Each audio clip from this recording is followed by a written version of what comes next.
Stand still for a moment. Just stand there on your own 2 feet and notice that nothing is happening.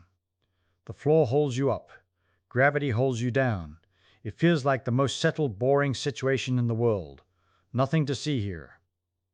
But I want to tell you something about that quiet little moment that almost nobody bothers to think about. Right now, as you stand there, the earth is pulling a little harder on your feet than it is on your head. Your feet are closer to the center of the earth, your head is farther away. And gravity, that patient old thing, always pulls a bit harder on whatever is closer. So there is a real honest difference in the tug between the top of you and the bottom of you. Now the difference is absurdly small. It is so small that in your whole life you will never feel it, not for one instant. Your bones don't creak from it. Your spine doesn't stretch from it. If I tried to measure it with ordinary kitchen equipment, I would get nowhere.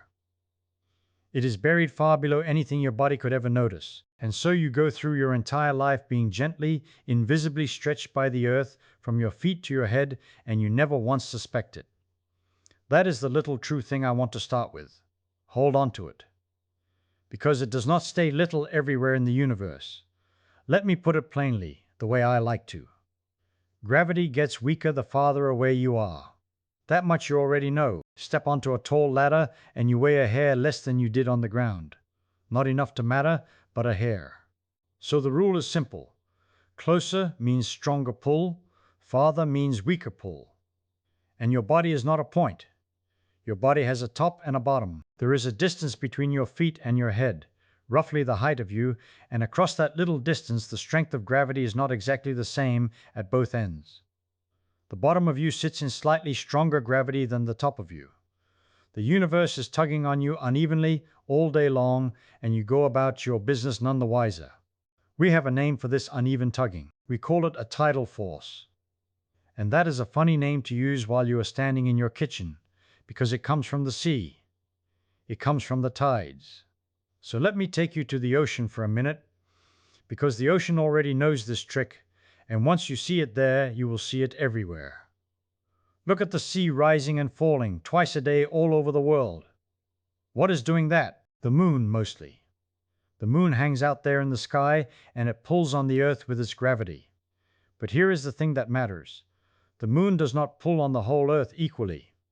The side of the earth facing the moon is a little closer to the moon, so the water on that side gets tugged a little harder. The far side of the earth is a little farther from the moon, so the water on that side gets tugged a little less. And the solid earth in the middle gets tugged somewhere in between.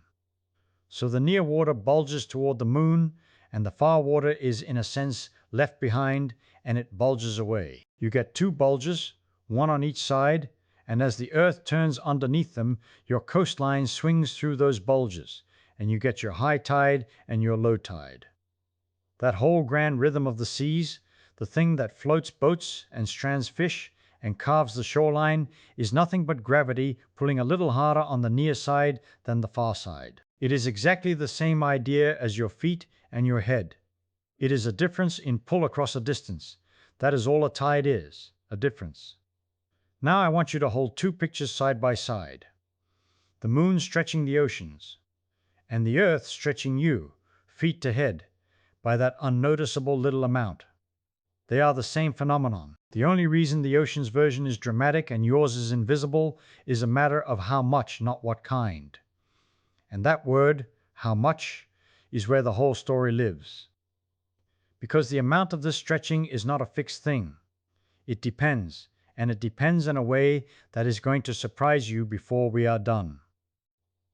Here is the rule, and I will say it in plain words before I ever put a symbol near it. The stretching force across your body depends on three things. It depends on how tall you are, that is, how far apart the two ends of you are. It depends on how heavy the thing is that is pulling on you. And it depends, most importantly, on how far away you are from that heavy thing, but not in the gentle way you might expect. The stretching does not just fade away slowly as you back off. It falls off ferociously fast with distance, and what that really means, turned around, is that it climbs ferociously fast as you get close. It grows as 1 divided by the distance cubed. Distance times itself again down in the basement of the fraction. Cut the distance to a black hole in half, and the stretch across your body does not double. it goes up by 8 times. Cut the distance to 1/10, and the stretch goes up by 1,000. That cubing is the hinge the entire evening turns on, so let it sink in slowly. It means the stretching force can hide, tiny and harmless, for almost the whole trip, and then rear up out of nowhere at the very end and become monstrous in the last stretch of the fall. If you want the bookkeeping, here it is, and I will read every piece of it out loud so no symbol goes unexplained. The extra pulling apart force is equal to the height of the object times 2 times the gravitational constant times the mass of the black hole times your own mass, all divided by the distance cubed. The height of the object is just how far apart the two ends are, feet to head. Big G, the gravitational constant, is nature's fixed little number that sets how strong gravity is at all. The mass of the black hole is how much heavy stuff is doing the pulling. Your mass is how much of you there is to pull. And the distance cubed, sitting there in the basement, is the whole drama. That is the tidal force. And notice, please notice, that it is the same formula whether we are talking about the moon lifting the sea, the earth stretching you by nothing at all, or something far more serious out in the dark. One law. It does not change its mind at the edge of a black hole. It just gets to show you out there what it is truly capable of once the distance in the basement gets small enough. So that is the tool. A difference in pull growing as 1 over the distance cubed. And now I can ask you the real question of the night, the one I have been sneaking up on. What happens to you, to an actual human body, if you go and fall into a black hole? Not a cartoon, not a metaphor. You with your feet and your head and your ordinary bones going in feet first, the way a person wading into cold water goes in a toe at a time. What does that same gentle mismatch, the one you cannot feel standing in your kitchen, do to you when the distance in the basement of that fraction shrinks down toward almost nothing? And I will tell you right away, so you have something to chew on while we walk, that there is no single answer. There are 2 answers, and they could not be more different from each other. Fall toward one kind of black hole, and that innocent little head-to-feet difference swells into a force on the order of 1,000 billion times what you feel now, and it pulls you apart, not limb from limb, but atom from atom, drawing your whole body out into a long thin thread, and it does this to you before you have even reached the edge, the point of no return. That is one fate. But fall toward another kind of black hole, a much bigger one, and you can sail straight across that same point of no return and feel, quite literally, nothing. No stretch, no warning, no sign at all that you have just crossed the line from which nothing in the universe can ever return. You would not even know it happened. Same law. 1 divided by distance cubed, 2 completely different deaths, or, in the second case, a strangely gentle passage into a place you can never leave. And the difference between them comes down entirely to how big the black hole is, which is going to feel backwards when we get to it, because bigger will turn out to mean gentler, and that is one of the loveliest surprises in all of physics. A little black hole is savage. A giant one lets you in like an open door. We are going to understand exactly why. So let us do this carefully, and slowly, and properly. Feet first. We will pick a real black hole, one that truly sits out there in the sky, and we will lower you toward it a step at a time, and at each step we will ask the same simple question. What is that difference in pull doing now between your feet and your head? We will watch it wake up. We will watch it grow. And we will follow it all the way down. So let us name our black hole. There is one out there, a real one, in the direction of the Swan, the constellation the old astronomers call Cygnus. It was one of the first places in the sky where people became fairly sure a black hole was hiding. They call it Cygnus X1, because it was the brightest source of X-rays they found in that patch of sky, and the X-rays come screaming out of the hot gas as it spirals in. The black hole itself gives off nothing. You cannot see it. You see only the commotion around it, the way you might not see the drain in a bathtub, but you certainly see the little whirlpool of water winding down into it. This thing has a mass of about 21 times the mass of our Sun. Now think about that for a moment. All of that, 21 suns, and it is squeezed into a region so small you could drive across it in the time it takes to eat lunch. It sits roughly 7,200 light years away, which means the light leaving it right now will not reach us for 7,200 years, and the light we see from it tonight left when people were first learning to plant seeds in rows. And here is a detail I find almost hard to believe. It spins. It spins more than 800 times every single second. 800 turns of a thing heavier than 20 suns in the space of one heartbeat. That is more than 95% of the fastest a black hole is even allowed to spin, right up against the ceiling that nature sets. Picture a figure skater pulling her arms in and whirling faster, and now imagine she never stops, and she weighs more than a whole handful of stars. That is our destination. All right. We will not worry about the spin for now, because the spin makes the mathematics wild, and I want the clean idea first. So let us pretend, just for our thinking, that it sits still, and that all its mass is gathered at the center, and we are going to lower you toward it, gently, feet pointing down. Far away, at the start, you feel nothing. Of course you do not. Out here, the black hole is just another object in the sky, and its pull on you is weak, and the difference in that pull between your feet and your head is so tiny that no instrument you own could measure it. You could fall for a long, long time and feel perfectly weightless, perfectly calm, the way an astronaut floats in orbit and feels nothing at all. Because falling freely feels like nothing. That is the strange gift of gravity. When it has you completely, when nothing is holding you back, you do not feel it as a force at all. You feel light. You feel free. You could close your eyes and drift and think you were lying in a warm bath, going nowhere. But we have our formula, and the formula never sleeps. The difference in pull between your feet and your head grows as 1 divided by the distance cubed. So as the distance shrinks, that little difference does not grow politely. It does not double when you halve the distance. It grows 8-fold. Cut the distance to 1/10, and the stretching leaps by 1,000. This is the number that is going to hunt you down. For a long stretch of the fall, you notice nothing new. Then, somewhere still well outside the hole, well outside that point of no return we keep circling back to, you begin to feel the faintest thing.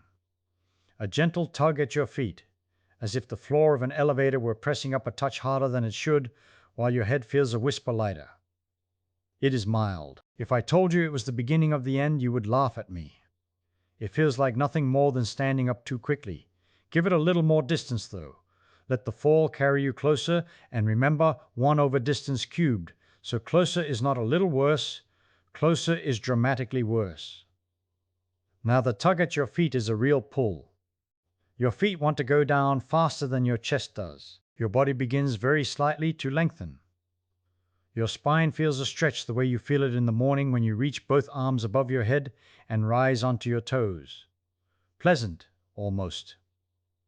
And here is the part that surprises people, so let me say it slowly. At the very same moment your body is being pulled longer, it is also being pressed narrower. Your shoulders, your sides, they are being squeezed inward.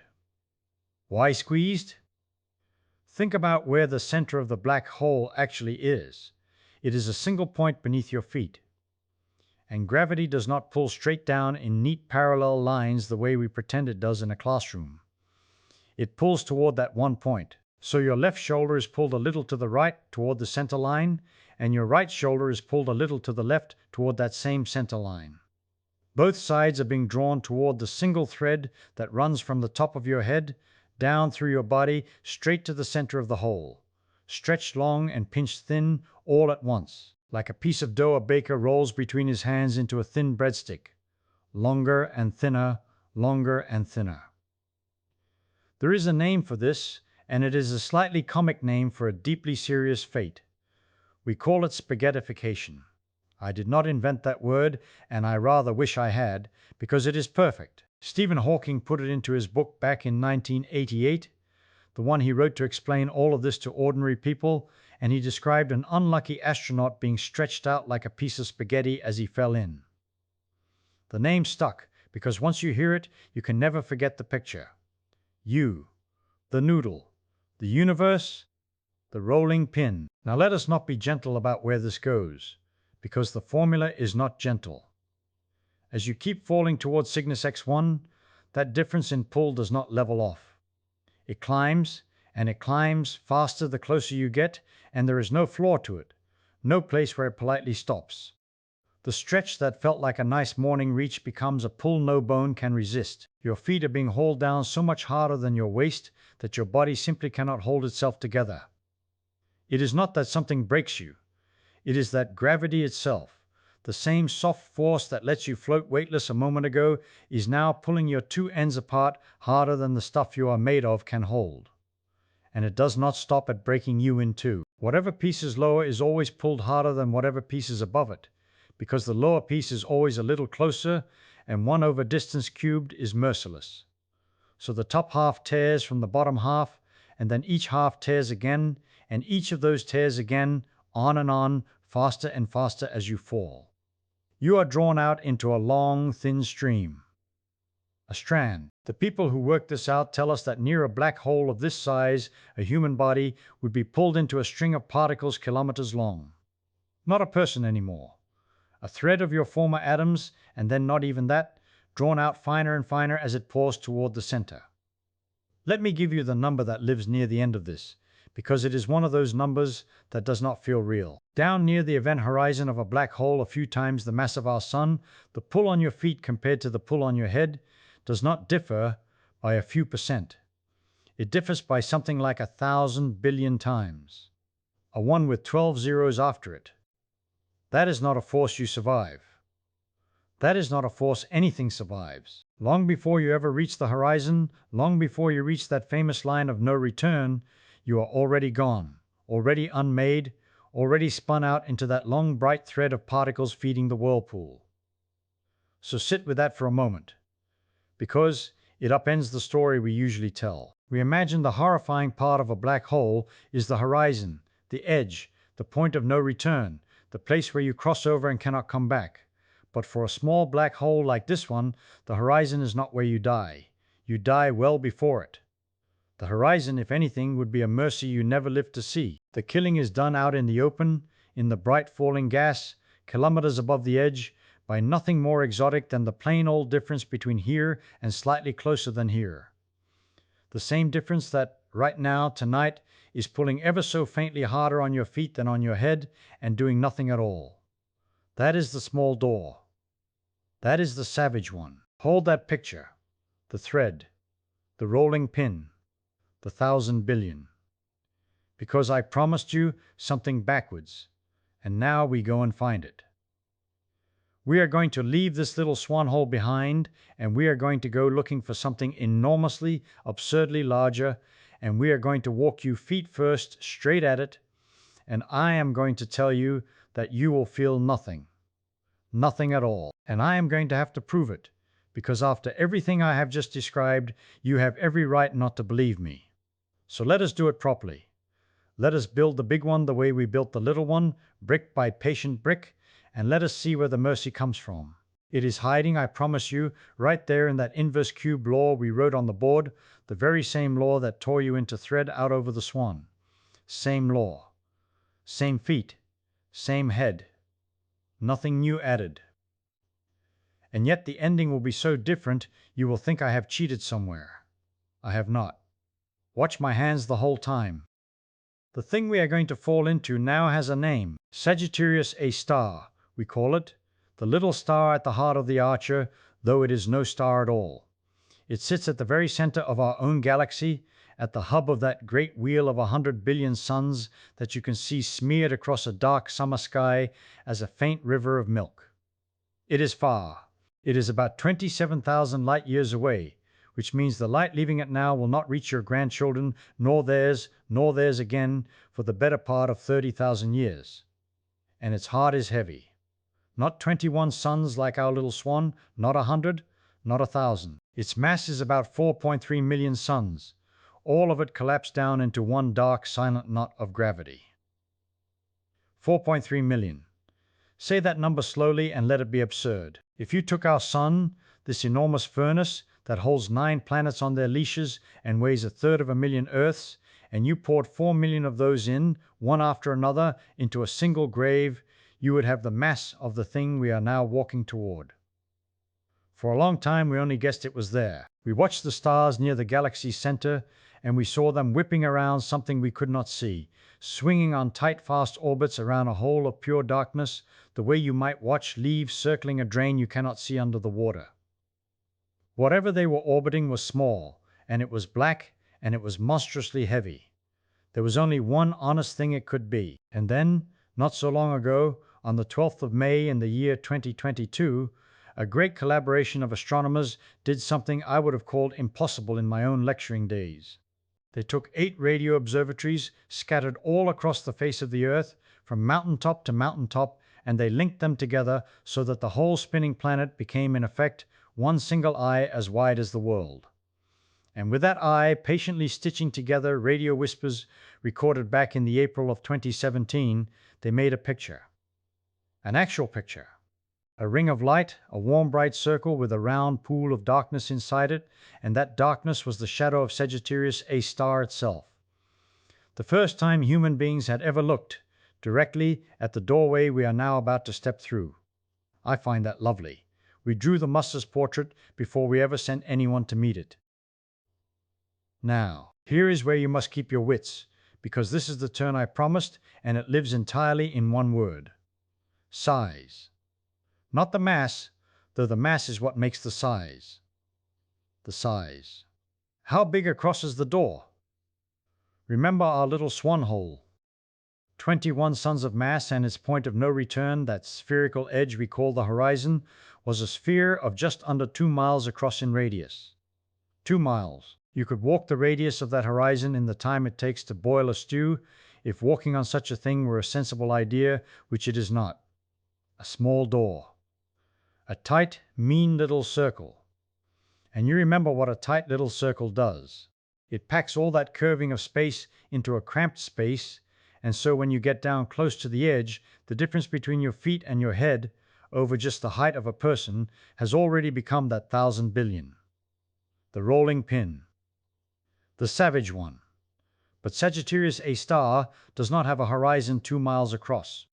Its mass is so vast that its horizon swells out to a radius of about 7,300,000 miles. Let that land, not 2 miles. 7,300,000 miles. That is a distance you could not cross in a fast ship in a month. That is wider than the sun itself by many times over. You could line up the whole orbit of the innermost planet inside that horizon and have room left to spare. The door is not a doorway anymore. The door is bigger than a solar system. And now I want you to feel in your own body why that changes everything, and I do not want to give you the formula first. I want to give you a hilltop first. Think of standing at the foot of a small steep hill, one of those sharp little grassy knolls with sides that pitch up quickly. Put your feet at the bottom and reach your hand up the slope. Your feet are on nearly level ground, and your hand, just 5 feet up, is already on a slope tilting hard away. Over the little height of your body, the ground has changed its character enormously. Steep, close, cramped. That is the little black hole. Now instead go and stand at the foot of a mountain. A great, broad, gentle mountain, the kind that rises over 50 miles so slowly that you can drive up it and hardly notice you are climbing. Put your feet down. Reach your hand up. Your feet and your hand are on ground that is, for all you can tell, exactly the same slope. The mountain is curving upward, yes, but so gradually, over such a vast width, that across the little span of one person there is no difference worth measuring. The bigness of the thing is precisely what makes it feel flat where you are standing on it. That is the whole secret. That is the entire mercy, and there is nothing more to it than that. A big black hole is a broad, gentle mountain. A little one is a savage knoll. And the strange backwards truth is that the more monstrous the mass, the more suns you pour into the grave, the gentler the edge becomes to a small thing, like a person falling across it. Bigger is softer, heavier is kinder. Everything your gut told you about black holes has the sign flipped, and it flipped because of geometry, because of how much room the curvature has to spread itself out before you arrive. Let me put the numbers next to each other one more time gently, so they can shake hands. At the horizon of our little swan, the pull on your feet beat the pull on your head by a factor around 1,000 billion. That is the number that makes thread. At the horizon of Sagittarius A star, that same head-to-foot difference, that same tidal stretch that killed you out over the swan, comes to about 0.02%. 0.02%. That is smaller than the difference in your weight between standing at the seashore and standing on the roof of a tall building. It is smaller than the difference you would feel from a passing cloud. It is, for every purpose your nerves and bones could ever care about, nothing. So here is what I am asking you to swallow, and I know it is a great deal. You could fall, feet first, towards Sagittarius A star. You could feel the same faint tug you feel right now standing in your own room, the feet a hair heavier than the head, and nothing more. You could reach the edge, the horizon, the famous point of no return, the very line past which the whole universe agrees you can never come back. And you could cross it. And you would feel absolutely nothing. No jolt, no wall, no shiver in the bones, no sign painted on the dark saying here's the edge, turn back. The line is not a thing you can touch. It is not made of anything. It is a place defined only by a fact about the future, and your falling body would sail across it as smoothly as a boat drifts over the invisible line where the harbor becomes the open sea. You would not know. That is the part I want you to carry down into sleep tonight.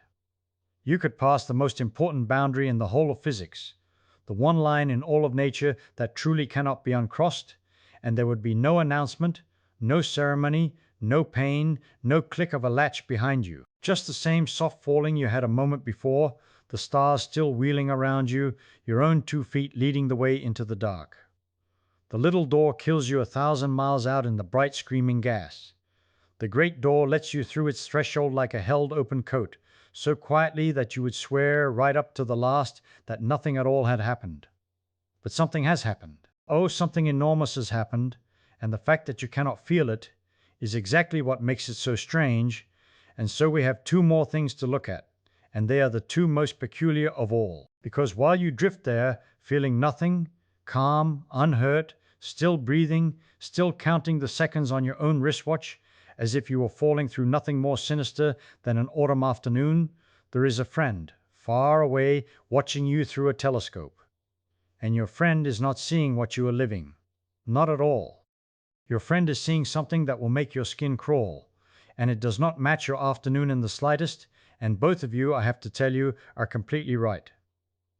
Let us go and stand beside that friend, out at a safe distance, and look back up the long throat of the fall at the strange, slowing, reddening ghost of you. Stand there with your friend for a moment. Let the fall keep happening far above. And just look. Your friend has a good telescope, a patient one, the kind that can gather the faintest trickle of light over long minutes and add it all up. And your friend has been tracking you the whole way down, watching the little bright speck that is you drift toward that enormous dark circle. And here is the first oddity your friend notices, long before anything dramatic. You are slowing down. Not slowing the way a ball slows when you toss it up and gravity tugs it back. No. You are slowing in a way that makes no sense to your friend's ordinary intuition, because gravity should be speeding you up, pulling you faster and faster toward that dark throat. And yet the image of you, the picture arriving in the telescope, is dawdling. It is lingering. Each second that passes on your friend's watch buys less and less of your descent. You creep. You crawl. You seem to think better of the whole idea and settle into a kind of reluctant, dreamlike hover. Now your friend knows perfectly well you are not really hovering. Your friend knows you are plunging, that on your own wristwatch the seconds are marching along at their usual sensible pace, that you are diving toward the dark with real speed. But the light. Ah, the light is the trouble. The light that carries the news of you has to climb back out of that deepening well of gravity to reach the telescope, and the deeper you go, the harder that climb becomes, and the longer each piece of news takes to make the trip. So the messages spread out. The bulletins that leave your feet arrive slower and slower, later and later, more and more strung apart, until the whole story of your fall stretches out like taffy pulled between 2 hands. To your friend it looks as though time itself, wrapped around you, is thickening into honey, And it is not only the timing of the light that changes, it is the color. This is the second thing your friend sees, and it is stranger and more beautiful than the slowing. As the light of you struggles up out of that gravitational pit, it pays a toll. It loses energy on the way up, the way a runner loses breath climbing a long hill. And when light loses energy, it does not get dimmer only, it gets redder. Its waves stretch out longer and lazier. So the friendly familiar color of you, whatever you were wearing, whatever glinted off your helmet, begins to slide down the rainbow. The blues drain away first, then the greens go, then the yellows and the oranges, and finally the deep last reds, and even those keep sliding. Sliding past the edge of what any eye could catch, down into the infrared, the warmth you feel from a stove but cannot see, and then further still into the long, slow radio waves, the same lazy ripples that carry a voice across a country. The picture of you reddens and dims and reddens and dims, and your friend has to keep swapping to gentler and gentler instruments just to hold on to you at all. First the eye, then a heat camera, then a radio dish, and each one catches a fainter, redder, slower ghost. Put those two effects side by side, the slowing and the reddening, and you get the single most famous illusion in all of this business. To your friend, you never arrive. You approach that dark edge, the point of no return, and you get closer and closer and slower and redder and fainter and closer still, but you never ever quite touch it. You hang there. You freeze. Not frozen like ice, but frozen like a photograph that is still, very slowly, in its last trembling instant, trying to finish being taken and never managing it. Your friend could wait an hour.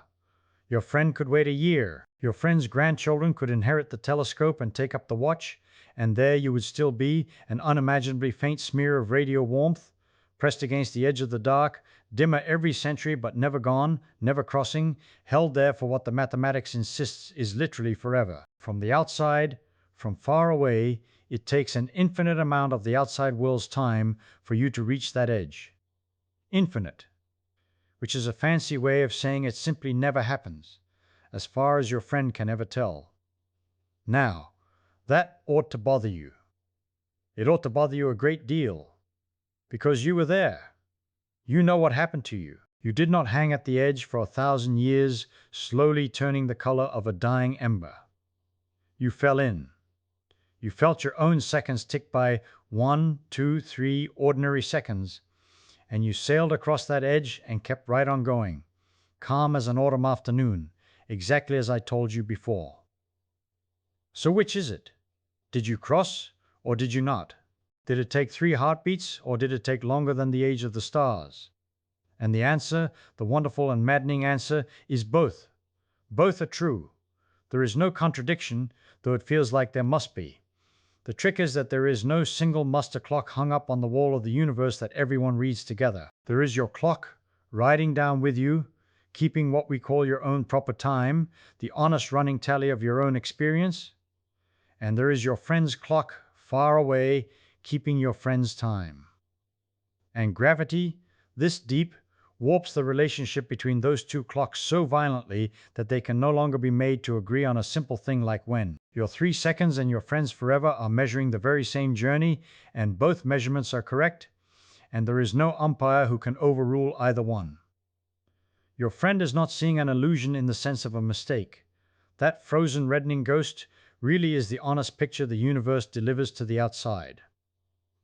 And your calm crossing really is the honest thing that happens to you. There are 2 true stories about one fall, and the reason they sound impossible together is that we grew up on a small, quiet planet where all the clocks ticked more or less in step, and we came to believe that the word now meant the same thing everywhere at once.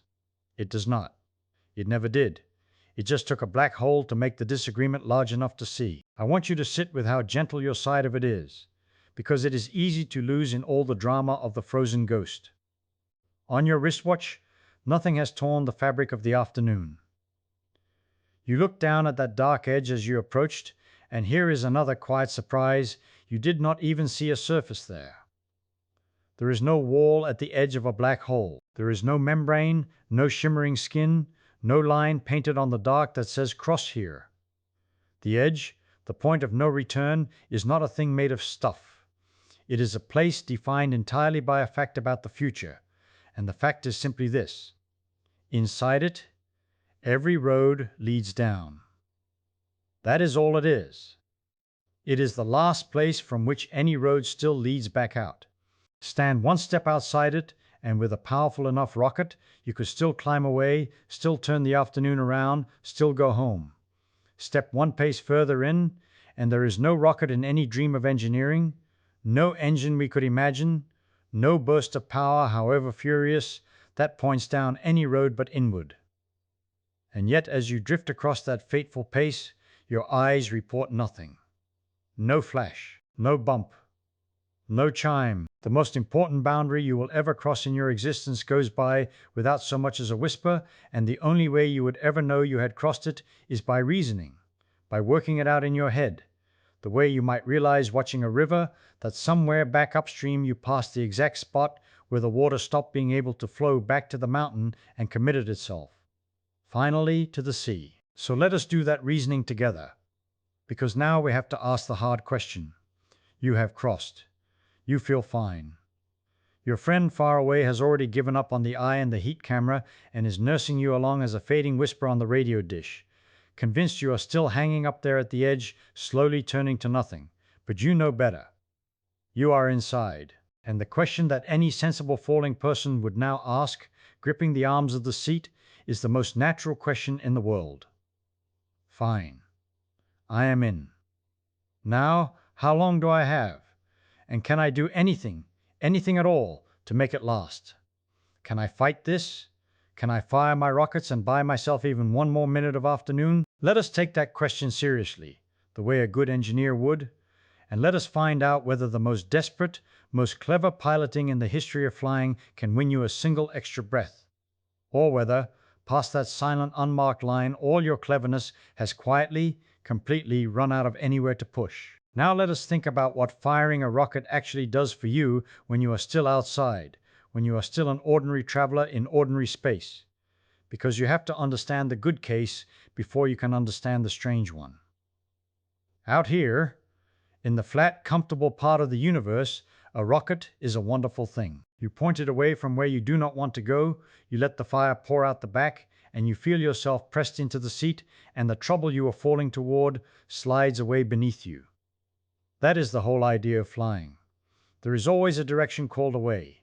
There is always some corner of the sky you can steer for. When you drop a wrench off a tall building, the wrench has no engine, so it goes straight down, but you, with a rocket, you get to choose. The choosing is the thing. The choosing is what makes you a pilot, and not a wrench. And every instinct you own, every reflex bred into you by a lifetime of catching yourself when you stumble, tells you that the choosing is always available. You believe, deep in your bones, that no matter how bad the situation, there is some clever burn, some hard turn, some brave shove against the throttle that at least helps. Maybe you cannot get away, but surely you can slow it down. Surely thrust is thrust, and more of it is always better than less. Hold that belief for a moment, hold it gently, because inside the horizon that belief is about to come apart in your hands, and it comes apart in a way that is so quiet, so bloodless, that you might not even notice it has happened. Here is the picture you must carry across that unmarked line with you. Out in ordinary space, the future is like a wide open field. You can walk north, you can walk south, you can turn around and walk back the way you came. Time carries you forward, yes, but which way you move through space is yours to pick. Now, the thing that the mathematics tells us, and this is the piece that took people years to really believe even after they had written it down, is that once you cross the horizon of a black hole, the singularity at the center is no longer a place sitting off in some direction. It is not a spot on the map that you could steer toward or away from. It has become part of the future itself. It has become tomorrow. And you cannot steer away from tomorrow. You cannot fire a rocket and make Thursday not come. Sit with how odd that is. Before you crossed, the center was down. It was a direction, a bearing, a heading you could have refused. After you cross, the center is later. Every path you could possibly take, every burn, every drift, every desperate spin of the ship, leads there the way every road you could walk today still ends up in the evening. The rocket has not stopped working. The fire still comes out the back. You still feel the push in your seat, but there is no longer any direction called away, because away has stopped being a place and started being a yesterday you cannot return to. So now let us ask the sharp version of the question, the one a stubborn engineer would insist on. If I cannot escape, fine, I grant that. But can I at least drag my feet? Can I use that rocket, not to get out, which I now understand is nonsense, but simply to buy time? To postpone the meeting at the center? To turn a handful of seconds into a slightly larger handful of seconds? And here is where the answer becomes truly strange. Because the honest answer is yes, a little, and also no, not the way you think, and the two halves of that answer fight each other in a way that is almost cruel. Some very careful people worked this out. In the year 2007, in a paper with a title as blunt as the situation, a title that simply admitted there was no way back, a couple of physicists sat down and asked exactly this. You are below the horizon. Your clock is running. The center is coming. What flying, what precise and heroic use of your engines gives you the longest possible remaining life? And they proved something that runs against every reflex you own. They proved that the way to live longest is, for most of your fall, to do nothing at all. To take your hands off the controls. To let yourself fall freely, like the wrench, like the raindrop, like a thing with no engine at all. Think about how deeply that offends common sense. You are falling towards your death, and the mathematically optimal thing to do for most of the trip is to sit perfectly still and not touch the rocket. Because inside that horizon, the rules of what a rocket does have quietly turned inside out. Out in ordinary space, thrust buys you distance from trouble. In here, thrusting hard, blasting away in the direction you imagine is up, actually rushes you toward the center faster. The harder you fight in the wrong way, the sooner it ends. Your struggle becomes your undoing. The panic burn, the thing every muscle in your body is screaming at you to do, is very nearly the worst thing you could choose. And even the best choice, even the perfect cold calculated flying that those physicists described, buys you only so much. There is a ceiling on it. There is a longest possible time, a single fixed number of seconds, that is the most any pilot could ever wring out of the situation, and once you have flown perfectly, you have reached it, and there is not one instant more to be had. Not for love, not for genius, not for the finest rocket ever built. You can arrange to hit the maximum. You cannot beat it. It is a wall in time, not in space, and walls in time do not have doors. I find something almost beautiful in that, and also something that should make the hair stand up on your arms. All of human cleverness, all of flight, all of our long triumphant history of refusing to fall where gravity wanted us to fall, of building wings and engines and escape towers and clever trajectories that slingshot around planets, all of it rests on one quiet assumption we never think to examine. The assumption that there is always somewhere else to push off toward. Take that away, take away the direction called away, and every trick we own collapses into the same helpless drift as the wrench off the roof. The rocket in your hands does not fail because it is weak. It fails because the geometry it was built to exploit is simply not there anymore. So how long then? How much afternoon is left after you cross? For the little black hole, the stellar one, the one the size of a small city, the answer is brutal and quick. Though of course you never got that far intact, because the stretching tore you apart long before you reached the line. But for the giant, for Sagittarius A star, for the gentle door that let you pass without so much as a shiver, the answer is still shockingly short. We are not certain of the exact figure, and I want to be honest with you about that uncertainty rather than dress it up as something firmer than it is. But the calculations point to something on the order of well under a minute of your own time. Less than the length of a quiet song. Even for one of the largest black holes we know of in the whole sky, from the moment you slip past that invisible threshold to the moment the center arrives, your own wristwatch ticks off only a small handful of seconds. Perhaps a dozen. Perhaps a few dozen. Not an hour. Not a morning. Not enough time to write a letter, and as we are about to see, there would be no way to send it even if you did. Feel the shape of that. You crossed feeling nothing. You looked around at a sky that seemed, for the moment, ordinary.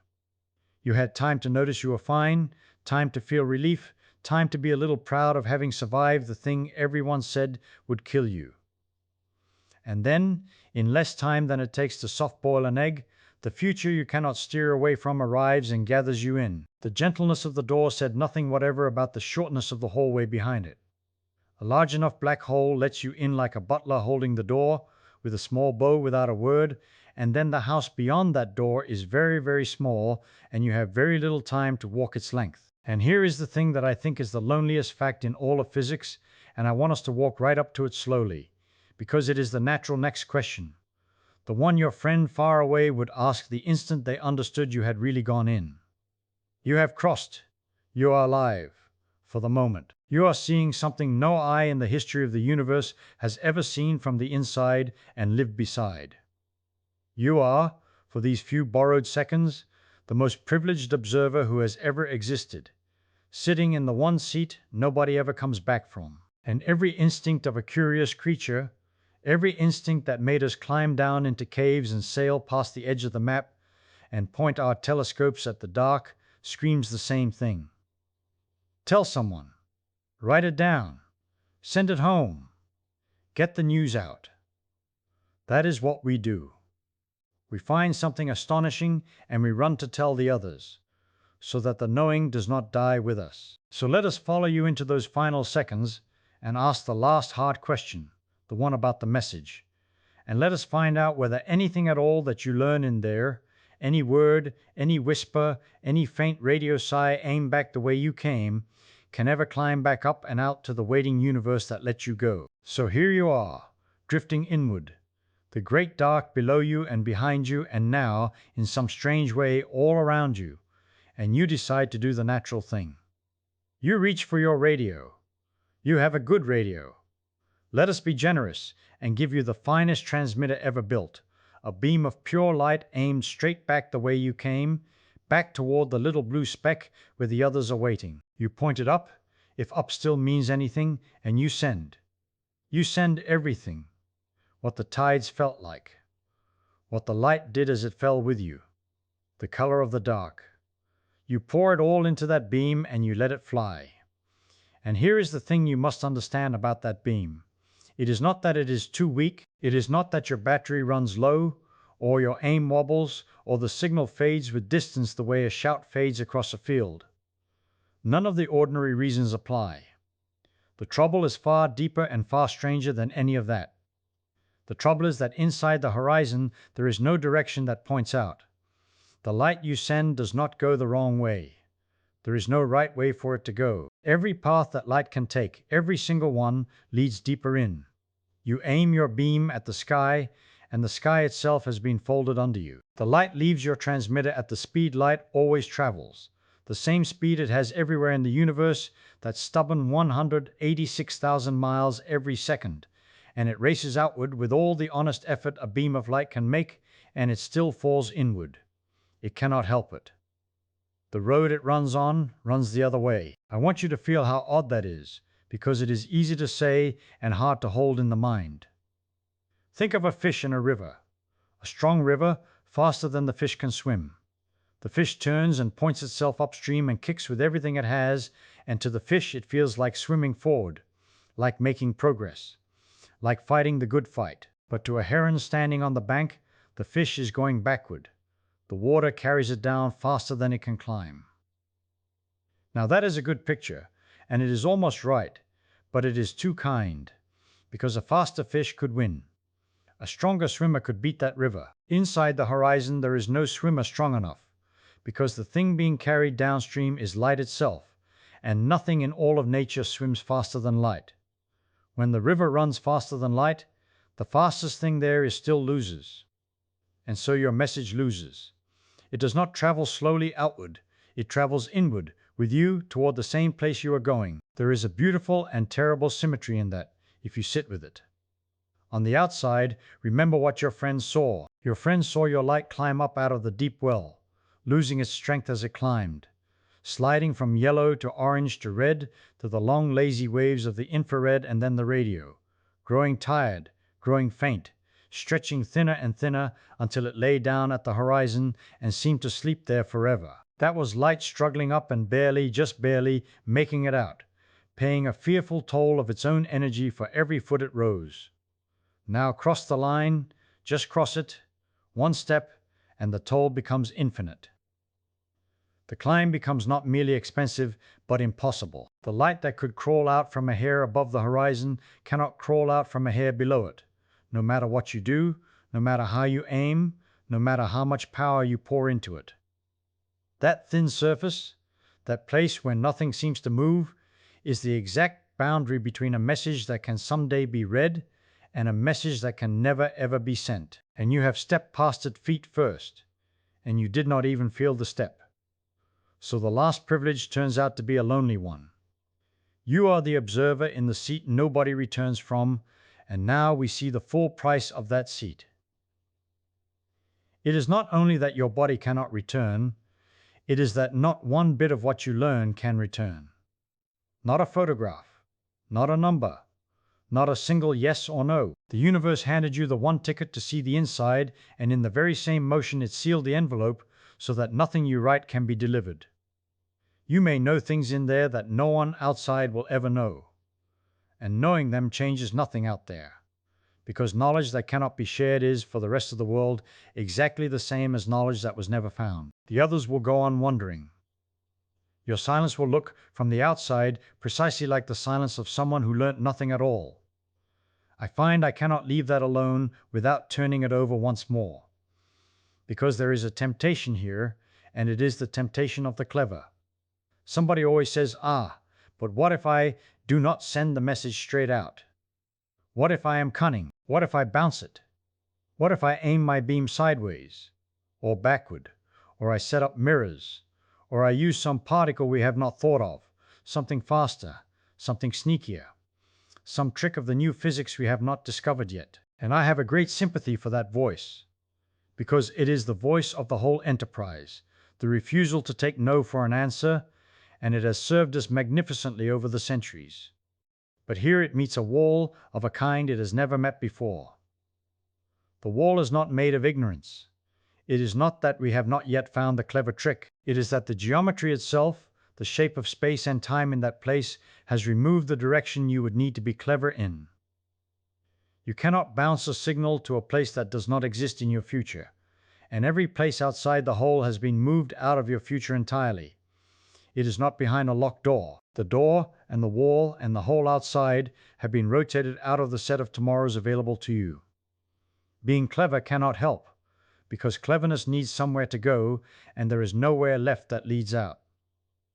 Let me put that in the gentlest way I know, because it is really the heart of it. Out here, where you and I sit, the future is a time, and we are free to move in space. I can walk to the window or stay in my chair. What I cannot do is decline to grow older. Tomorrow comes whether I like it or not, and it comes for me no matter which way I face or how fast I run.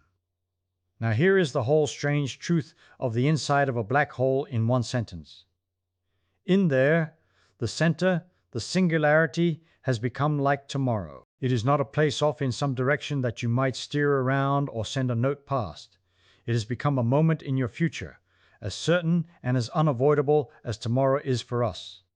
And a message aimed at the outside universe is a message aimed at yesterday, at a direction in time that you have already left behind and can no more reach than I can reach last Tuesday.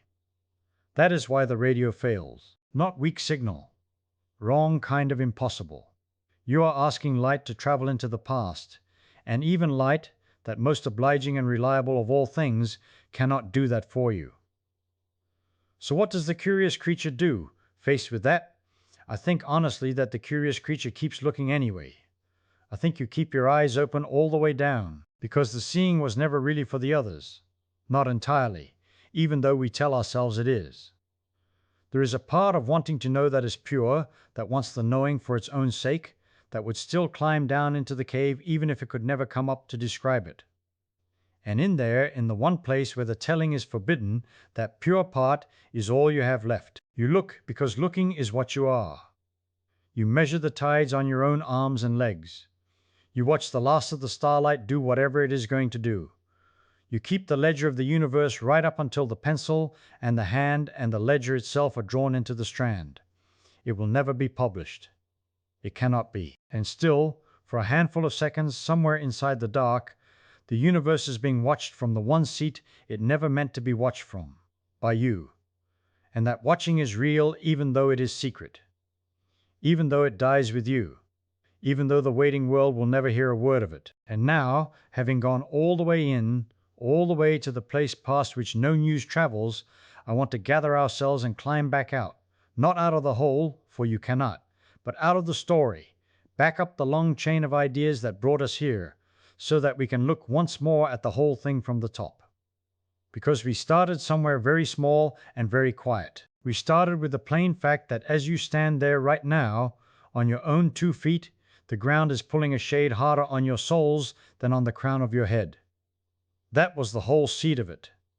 One tiny difference, far too small to feel. And I want to walk that seed all the way up the ladder one more time, rung by rung, from your 2 feet on the floor to the strand of particles above a stellar hole, to the silent, painless slide across the great gentle door of the giant. Because when you see the whole ladder at once, standing back from it, you notice that it was one law the entire time. One single simple rule, doing all of it. So let me climb the ladder slowly, one rung at a time, and let each rung teach you what the one below it could not. At the bottom rung stands you, on the floor, quiet as a stone. The pull on your soles is a shade stronger than the pull on the top of your head, and I told you already how small that shade is. But now I want you to hear the reason underneath it, the reason we will use again and again all the way up. The pull weakens with distance. Get twice as far from the thing pulling you, and the pull does not halve, it quarters. That is the old inverse square law of gravity, the one that hangs over the whole of the sky. And here is the little consequence that grows into a giant. Your head is a bit farther from the center of the earth than your feet are. Not much farther. A matter of feet, against a distance to the earth's center of about 4,000 miles. So the difference in pull is a difference between 4,000 miles and 4,000 miles and a little. It is nothing. You will live your whole life and never once feel it. But it is not zero. That is the seed. Not that the difference is large, but that it exists at all and that it obeys a rule.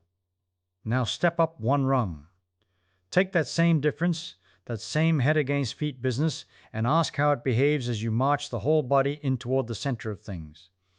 This is where the inverse square law does something a little sly. The pull itself falls off as the inverse square, but the difference in pull, the stretch, the tide, that falls off faster.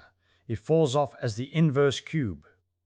And I want you to sit with why, because it is a lovely piece of reasoning and it costs nothing to follow. The stretch is really a rate of change. It is how fast the pull is changing across the small span of your body. When you take the rule that falls off as 1 over the distance squared, and you ask how quickly it is changing from one spot to the next, the mathematics hands you back 1 over the distance cubed. An extra power of distance appears, for free, out of the very act of asking about a difference rather than a value. So the tide is always steeper than the pull that made it. Wherever gravity is fading with distance, the tide is fading faster, and that means as you come inward, the tide is climbing faster than the pull is climbing. It gets ahead of everything.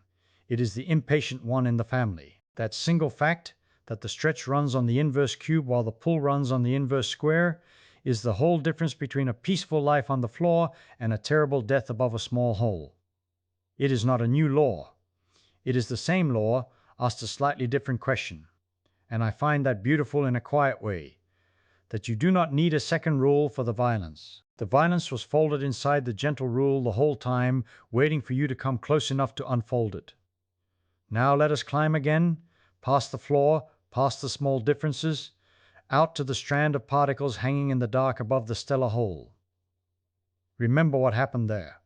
You came in feet first, and the inverse cube got ahead of you long before you reached the door. The pull on your feet outran the pull on your head so badly that no bone, no muscle, no bit of you built to hold together could hold together. You were drawn out into a thread. And the horror of it, the real horror, was not that it was strange, it was that it was ordinary. It was the same tug that lives in your souls right now, only carried to a place where the numbers had grown teeth. The rule did not change its character on the way up the ladder. It only got louder. The tide that cannot lift a hair on your arm while you stand in your kitchen is out there, a tide that can pull a person into a line of atoms miles long. Same tide, same arithmetic, different neighborhood. And then came the turn, the thing that ought to feel like a contradiction and is not. We asked what happens if the hole is not small but enormous, millions of times the mass of the sun, and we found that the giant is gentler than the dwarf. Now, standing back on the ladder, I want you to see why that is not a contradiction at all, but the very same inverse cube, keeping its word.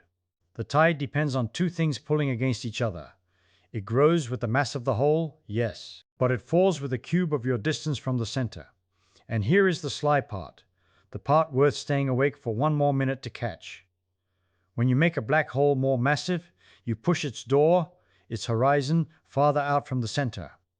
The bigger the hole, the farther the point of no return sits from the middle of it. So when you arrive at the door of a giant, you are standing at a much greater distance from the center than you would be at the door of a dwarf. And that distance enters the tide as a cube, cutting it down savagely, far faster than the extra mass can build it back up. So the two effects race, mass pushing the tide up, distance to the enlarged door pulling it down, and distance wins. Because distance gets the cube and mass only gets the first power. The giant loses the race to hurt you. That is the whole secret of why you can slide across the horizon of the great hole and feel nothing, while the little hole tears you apart before you even arrive. It is not that the giant is kind and the dwarf is cruel. Neither one knows you are there. It is that the same rule, the inverse cube, arranged the furniture differently in the two houses, and in the big house the dangerous part of the room has been moved somewhere you never have to walk, somewhere deep inside, long past the door. Let me put a picture on it so it stays with you when the words are gone. Think of a whirlpool in a river, one of those little spinning dimples the water makes as it slides past a rock. A small whirlpool, tight and quick, has a fierce edge. Put your finger near the middle of it, and you feel the water yank one side of your fingertip harder than the other, because the spin is winding so tightly in so small a space. Now imagine a whirlpool a mile across, turning so slowly you can barely see it move. You could drift into the mouth of that great slow one in a little boat and feel almost nothing. No yank, no tearing, just a wide, unhurried turning, even though a whirlpool a mile across is carrying vastly more water and vastly more doom in the end. The small tight one bites at the surface. The great slow one swallows you whole without a ripple. The black holes are like that. The stellar hole is the tight fierce dimple that bites you before you reach it. The supermassive hole is the mile-wide slow turning that takes you in so smoothly you might be humming a tune as you pass the place from which no boat returns. And notice, on the ladder, that in both the little whirlpool and the great one, it is the same water and the same law of turning. Nobody wrote a special rule for the small one to make it vicious. The viciousness is just what that law looks like when it is packed into a tight space. Spread the very same law across a huge space, and it wears the face of calm. This is a thing worth carrying out of tonight, quite apart from black holes at all. Whether a law of nature feels violent or feels gentle can depend not on the law but on the size of the stage you meet it on. The rule is indifferent. The scale is what you feel. So there is the ladder, from your 2 feet on the floor, up through the small differences too faint to notice, up through the impatient inverse cube that always outruns the pull that fathered it, up to the strand above the dwarf and the silent crossing at the door of the giant. One rule the entire way, not a rule for kitchens and a separate rule for catastrophists. The same single line of arithmetic, doing the smallest thing and the largest thing with the same untroubled hand. And now I want to come back down the ladder a little, because there is a part of the story we have looked at only from your side, from inside your own falling body, and there is another pair of eyes on the whole affair that sees something entirely different. There is someone far away out beyond all this, watching you go.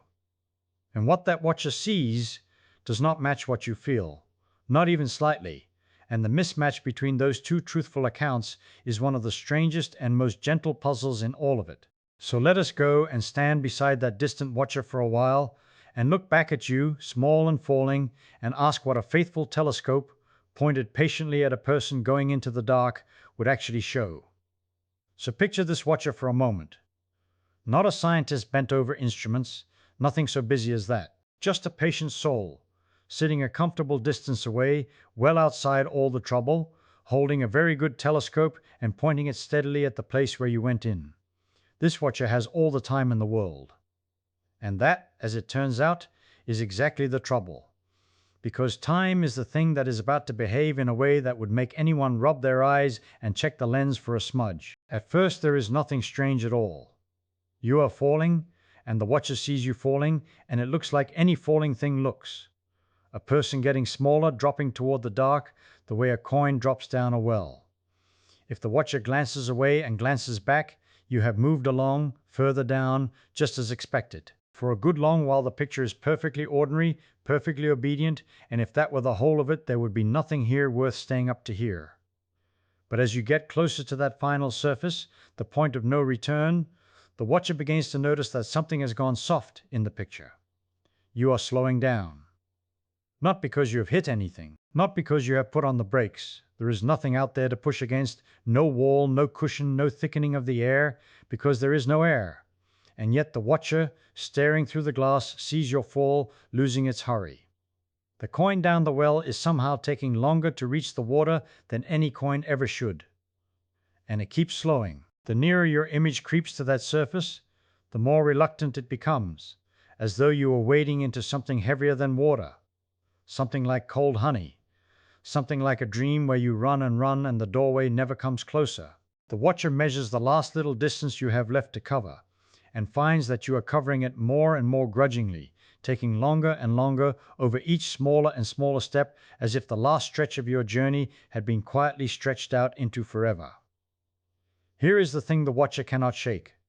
To that faithful telescope you never quite arrive. You approach the surface, you sink toward it, you slow, you dim, and you seem to settle against it like a leaf coming to rest on still water, and there you hang. You do not cross.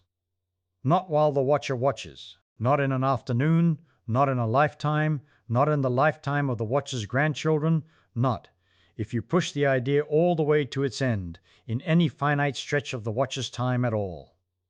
By the watcher's clock, the moment of your crossing is pushed out past every hour that will ever tick for them. It would take an endless amount of their time to see you go the rest of the way, and endless is not a length of time anybody has. Now I do not want you to hear that and think the watcher is seeing you frozen there sharp and bright, like a photograph pinned to the sky. Because the second thing that happens is that you are fading, and to understand the fading we have to talk for a minute about what light does when it climbs up out of a deep gravitational pit, because your light, the light bouncing off you, the light by which the watcher sees you at all, has to make exactly that climb to reach the telescope. Think of light as having a color that is really a rhythm, a certain number of little wave crests arriving each second. Blue light is a fast, tight, busy rhythm, many crests packed close. Red light is a slower, longer, lazier rhythm, the crests spread further apart. Now, a wave of light that has to fight its way up out of a strong gravitational field pays a toll on the way up. It cannot lose speed, because light always goes at the one speed, that stubborn 186,000 miles every second, and nothing bends that. So it cannot pay the toll in speed. It pays instead by stretching. The crests spread apart. The busy rhythm slows to a lazy one. The color slides down the ladder from blue toward yellow, from yellow toward red. So the light coming off you as you sink deeper climbs out of a steeper and steeper pit and pays a steeper and steeper toll and arrives at the telescope more and more stretched. You redden. First you take on a warm color, like something seen by firelight, like the last of the sun going down behind a hill. Then you slide past the reddest red the eye can hold, and now the watcher's eye alone is not enough. Your light has become the kind the eye cannot catch at all, the long slow warmth we feel from a stove without touching it, the invisible heat light. The watcher must swap the ordinary telescope for an instrument that listens for that warmth, and there you still are, a smudge of heat pinned near the surface, going longer and slower and lazier in your rhythm all the while. And it does not stop there. The stretching goes on. Your light slides past even the heat light, out to the enormously long, slow waves, the kind that great dishes gather from the sky, the radio kind. To see you now, the watcher needs a radio ear turned to the heavens, and even then you are the faintest whisper, drifting toward rhythms so long and so slow that no dish built or imaginable could ever gather enough of a crest to know you were there. You have not gone dark all at once. You have reddened your way into silence, sliding down through every color there is and out the far end of them, dimming as you go, until you are a rumor, and then less than a rumor. So put the two together, because this is the gentle, dizzying heart of it. From where the watcher sits, you slow to a stop that never quite finishes stopping, and at the same time you redden and dim toward a darkness that never quite finishes falling. You are both eternally arriving and eternally departing. You hang at the threshold, growing stiller and fainter forever, an after-image smeared against the edge of the dark, a person turned into the longest, slowest, quietest goodbye in the whole of nature. The watcher could pass the telescope down through the family for 1,000 years, and the descendants would still find, if their instruments were fine enough, the faintest ghost of you, redder and dimmer and slower than the year before, never gone, never crossed, forever almost. And I have to stop and say plainly, so there is no confusion, that this is not a trick of poor eyesight, and it is not a flaw in the telescope. A better lens would not fix it. A sharper eye would not fix it. This is a true report. It is genuinely, honestly, what the light does, what the light must do, given how gravity treats the climb out of a deep place and how time itself runs slow down in the pit. The watcher is not being fooled. The watcher is seeing a real thing, faithfully. But it is only half of a real thing.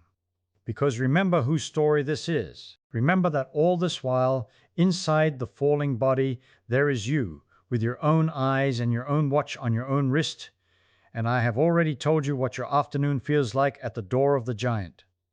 You feel yourself falling. You feel the crossing come, if you can feel anything of so featureless a line, and you feel yourself go through it in a perfectly ordinary count of seconds, and keep going, inward, onward, in a time that never once hesitates for you.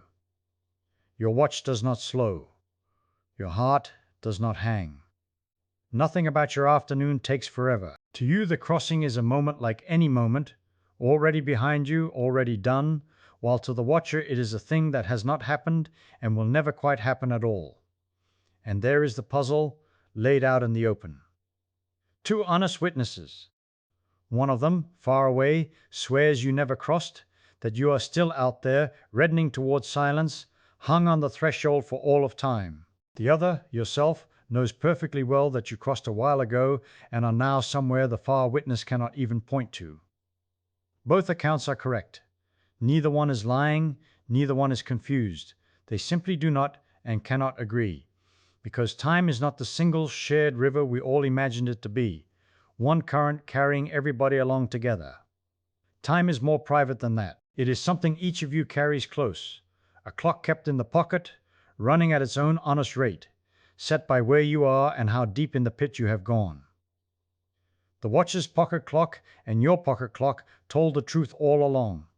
They were only ever telling the truth about two different journeys. Now sit with that for a moment before we go any further down, because I think it is one of the most beautiful and unsettling things I know, that there is no fact of the matter, no view from nowhere, no grandmaster clock on a wall somewhere against which we can check who is right. Ask when you crossed, and the honest answer is another question. Crossed according to whom? To you, an ordinary Tuesday afternoon ago. To your friend, not yet and not ever. And both of those are the whole truth, and there is no third truth sitting above them to settle the argument. The universe simply declines to appoint a referee. It hands each of you a true story and lets the stories differ, and I want us to follow this a good deal further, and ask what your friend must eventually decide has become of you, once your ghost has faded past the last dish and the sky where you hung has gone quiet. So picture your friend, patient as anyone could ask, sitting out there with a telescope trained on the spot where you slipped away. In the first while, it is easy work. Your image is bright, your falling is quick, and if you carry a lamp, Your friend watches the little dot of it slide inward and dim by degrees. But as the hours go by, and then the days, something strange begins to steal over the picture. The dot is still there. It has not gone out. It is only slowed and reddened and slowed again until it hangs against the dark like a coal cooling in a grate that never quite goes to ash. Your friend leans closer. The color has drifted out of the visible altogether. What was a warm yellow lamp is now a sullen red, and then it is no color the eye can catch at all, and only an instrument tuned to the infrared can still find you. A faint warmth smeared across the last inch of sky above the hole. Keep waiting, and even that fades toward the long, slow radio waves stretched out so far and so thin that catching a single ripple of them might take longer than your friend cares to live. And here is the quiet cruelty of it, told gently. Your friend never sees you cross. Not because the seeing is hard, though it becomes impossibly hard, but because in the arithmetic your friend is using, the crossing simply does not happen at any hour that can be written down. Every tick of your fall gets stretched a little more than the tick before, and the stretching has no end. The image approaches the edge and approaches the edge and approaches the edge forever, the way you might walk halfway to a wall, and then halfway of what is left, and then halfway again, and never in all your stepping actually put your nose against the plaster. To your friend, you are always about to arrive and never arriving. You become a permanent smudge, a fading photograph pinned to the rim of the dark, growing fainter each year until the instruments can no longer swear you are there at all, and then, one ordinary evening, your friend must simply decide. Decide that you are gone.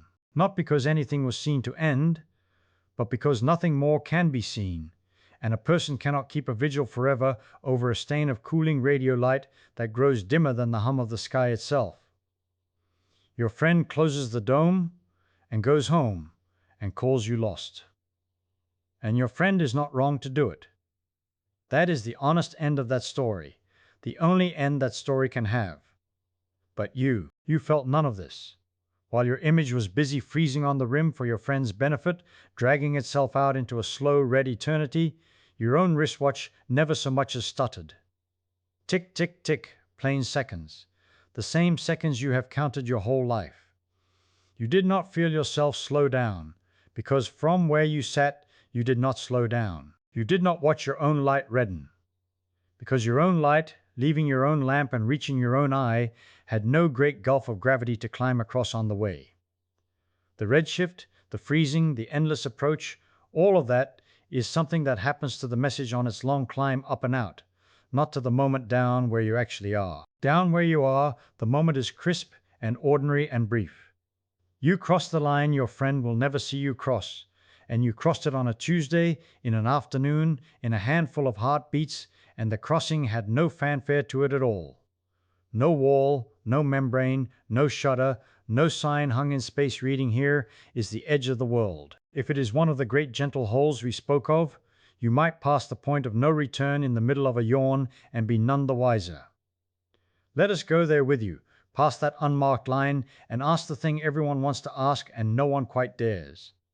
What is it like on the inside? Because something changes when you cross, something enormous, and yet nothing local changes at all, and holding those two facts in the same hand is the whole trick of understanding this place. Nothing changes under your feet. The space right around you feels like space always felt, but the geometry of the whole region has quietly turned itself inside out, and the turning has to do with what your future is allowed to be. Think about how you sit right now, in an ordinary room. You may go left or right, forward or back, up if you can jump, down if you fall, as you please. Those directions are yours to choose, but there is one direction you cannot choose, and you are so used to it you have stopped noticing. You cannot choose not to go forward in time. Tomorrow is coming. You may dawdle, you may hurry, you may do 1,000 different things along the way, but you cannot turn around and walk back to this morning. The future is not a place you elect to visit. It is a direction that arrives whether you consent or not. The one arrow you are never handed the choice of pointing. Now here is what the black hole does, and I want to say it slowly because it is easily said and slowly believed. Once you are across that horizon, the center of the whole, the place we uneasily call the singularity, stops being a location off in some direction you might steer away from. It becomes your future. It joins the ranks of tomorrow. Getting closer to it is no longer a matter of which way you point your feet, any more than getting closer to next week is a matter of which way you walk. Inside, every road leads down, because down has quietly changed its meaning from a place into a when. You could no more avoid the center than you could avoid the evening by refusing to move at all. The evening comes to the man who sits perfectly still. So does the center. And that recasts the whole grim business in a stranger light. Out here we imagine falling into a black hole as being dragged, sucked, hauled bodily toward a pit against our will. But once you are inside, the truth is queerer and quieter than dragging. Nothing has to pull you at all. You arrive at the center the way you arrive at your own next birthday, simply by existing, simply by letting the seconds do what seconds do. Struggle if you like, thrash, spin, point yourself back the way you came and imagine you are climbing. It changes nothing about the destination, only perhaps the scenery on the way and the length of the trip. Which brings us to the one small mercy and the one large joke buried in this whole affair, and it is worth its own long telling. Because a clever person, hearing all this, gets a certain gleam in the eye and says, all right, if the center is my future, and my rockets can change how I move through space, then surely I can at least fire them and buy myself a little more time before I get there. Surely I can stretch out the last of my life. And you can, but not the way you think, and not without a punchline waiting for you at the bottom that I find one of the finest and most humbling in all of physics. Some careful people worked this out with real care not long ago, as these things go, in a paper with a title as plain as a slammed door. No Way Back. That was the honest name of it. And what they showed is a thing that turns every instinct you carry inside out, and I want to lay it out with you gently, step by step, once we have caught our breath. For now, hold on to the shape of the surprise, because it is a good one. Your rockets, the very engines you would trust to save you, the thrust you would fire in blind panic to haul yourself back toward the light, do not do what panic expects. Down here, past the line, thrust is not salvation. Thrust can be the thing that kills you sooner. And the way to live longest, the way to squeeze the most seconds out of the little time the geometry has left you, is very nearly the opposite of everything a frightened animal would choose to do.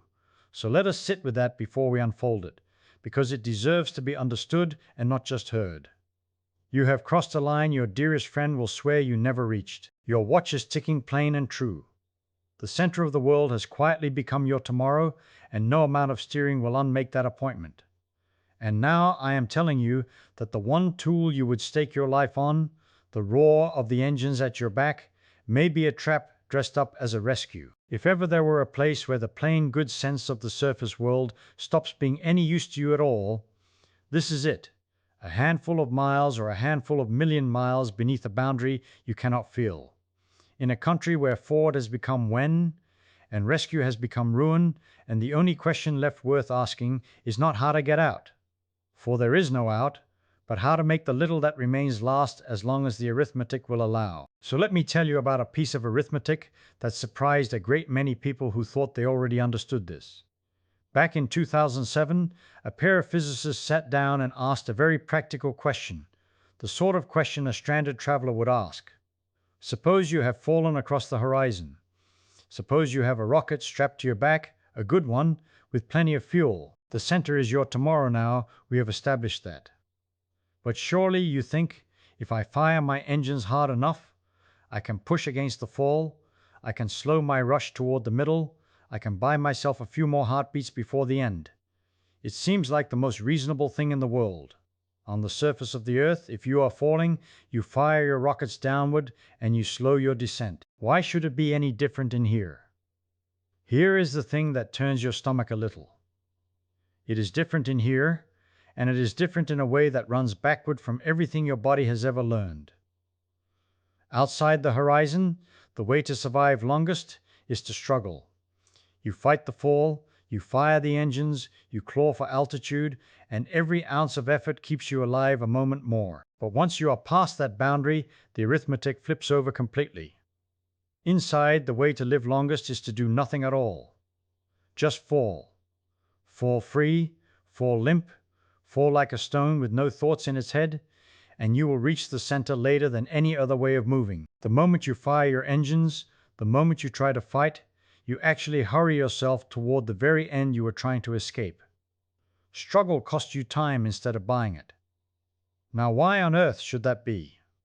Let me try to give you a feeling for it, because it is one of the strangest reversals in all of physics, and it deserves better than a shrug. Think about what fighting the fall really means. Firing your rockets means you are trying to hold still, or at least to move less quickly toward the center. But holding still in this place is not a peaceful thing. Outside a black hole, far away, holding still is the natural restful state. A rock on the ground is holding still and it is perfectly content. In here, past the horizon, there is no such thing as holding still. Not really, not for anything. The geometry itself is pouring inward, and to resist that pouring is to move very fast through a country where moving fast comes with a terrible price. Because the faster you move through this region, the less of your own time passes before you arrive. The traveler who lets go and drifts, who spends no effort at all, is the one who ages the most seconds before the end.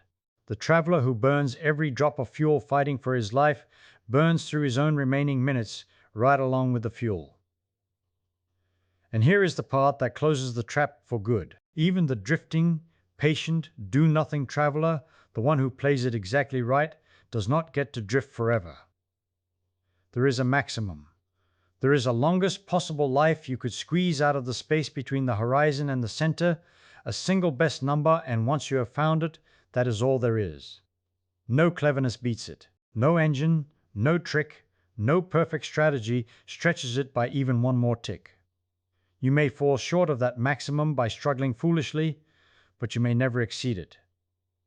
The very best you can do is to relax completely and take exactly the ration of time the geometry has already set aside for you, not one heartbeat more. It is as though the universe has already written down, before you ever arrived, the exact length of the little life you have left in here, and all your choices can do is spend it wisely or waste it.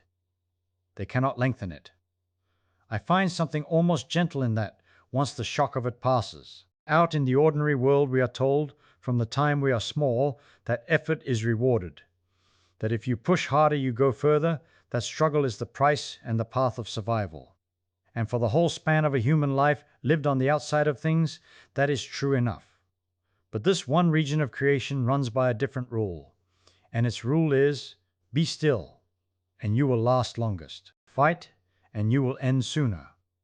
There is no other corner of nature I know of where laziness is the survival strategy and effort is the executioner.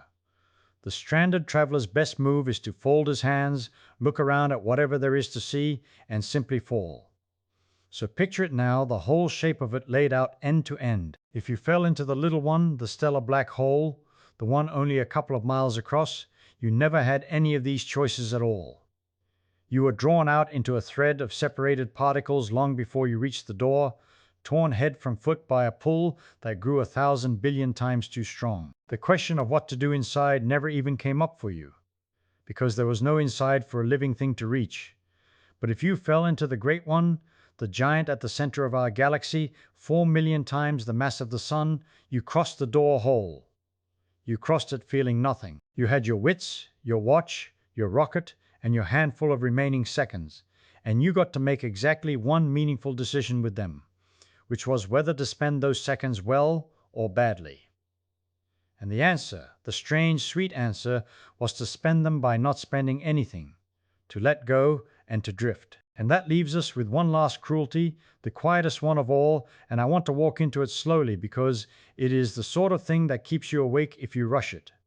Suppose you did everything right. Suppose you picked the great black hole, the merciful one, and you fell in feet first and felt nothing, and you crossed the boundary without so much as a shiver, and you had a minute or so of good clear time on the far side, drifting, taking it all in. Now here is the natural human impulse. You have seen something. You have been somewhere no one has ever been and returned from, somewhere no eye has ever looked and reported back. Every fiber of you wants to tell someone. You want to send word. You want to say, I made it across, and it was quiet, and here is what I saw, and here is what the inside of the universe's most feared object is truly like. You want to leave a message in a bottle and throw it up over the wall. You cannot. And this is not a matter of being too far away, or of your radio being too weak, or of the message getting garbled on the long way home. It is deeper than any of that.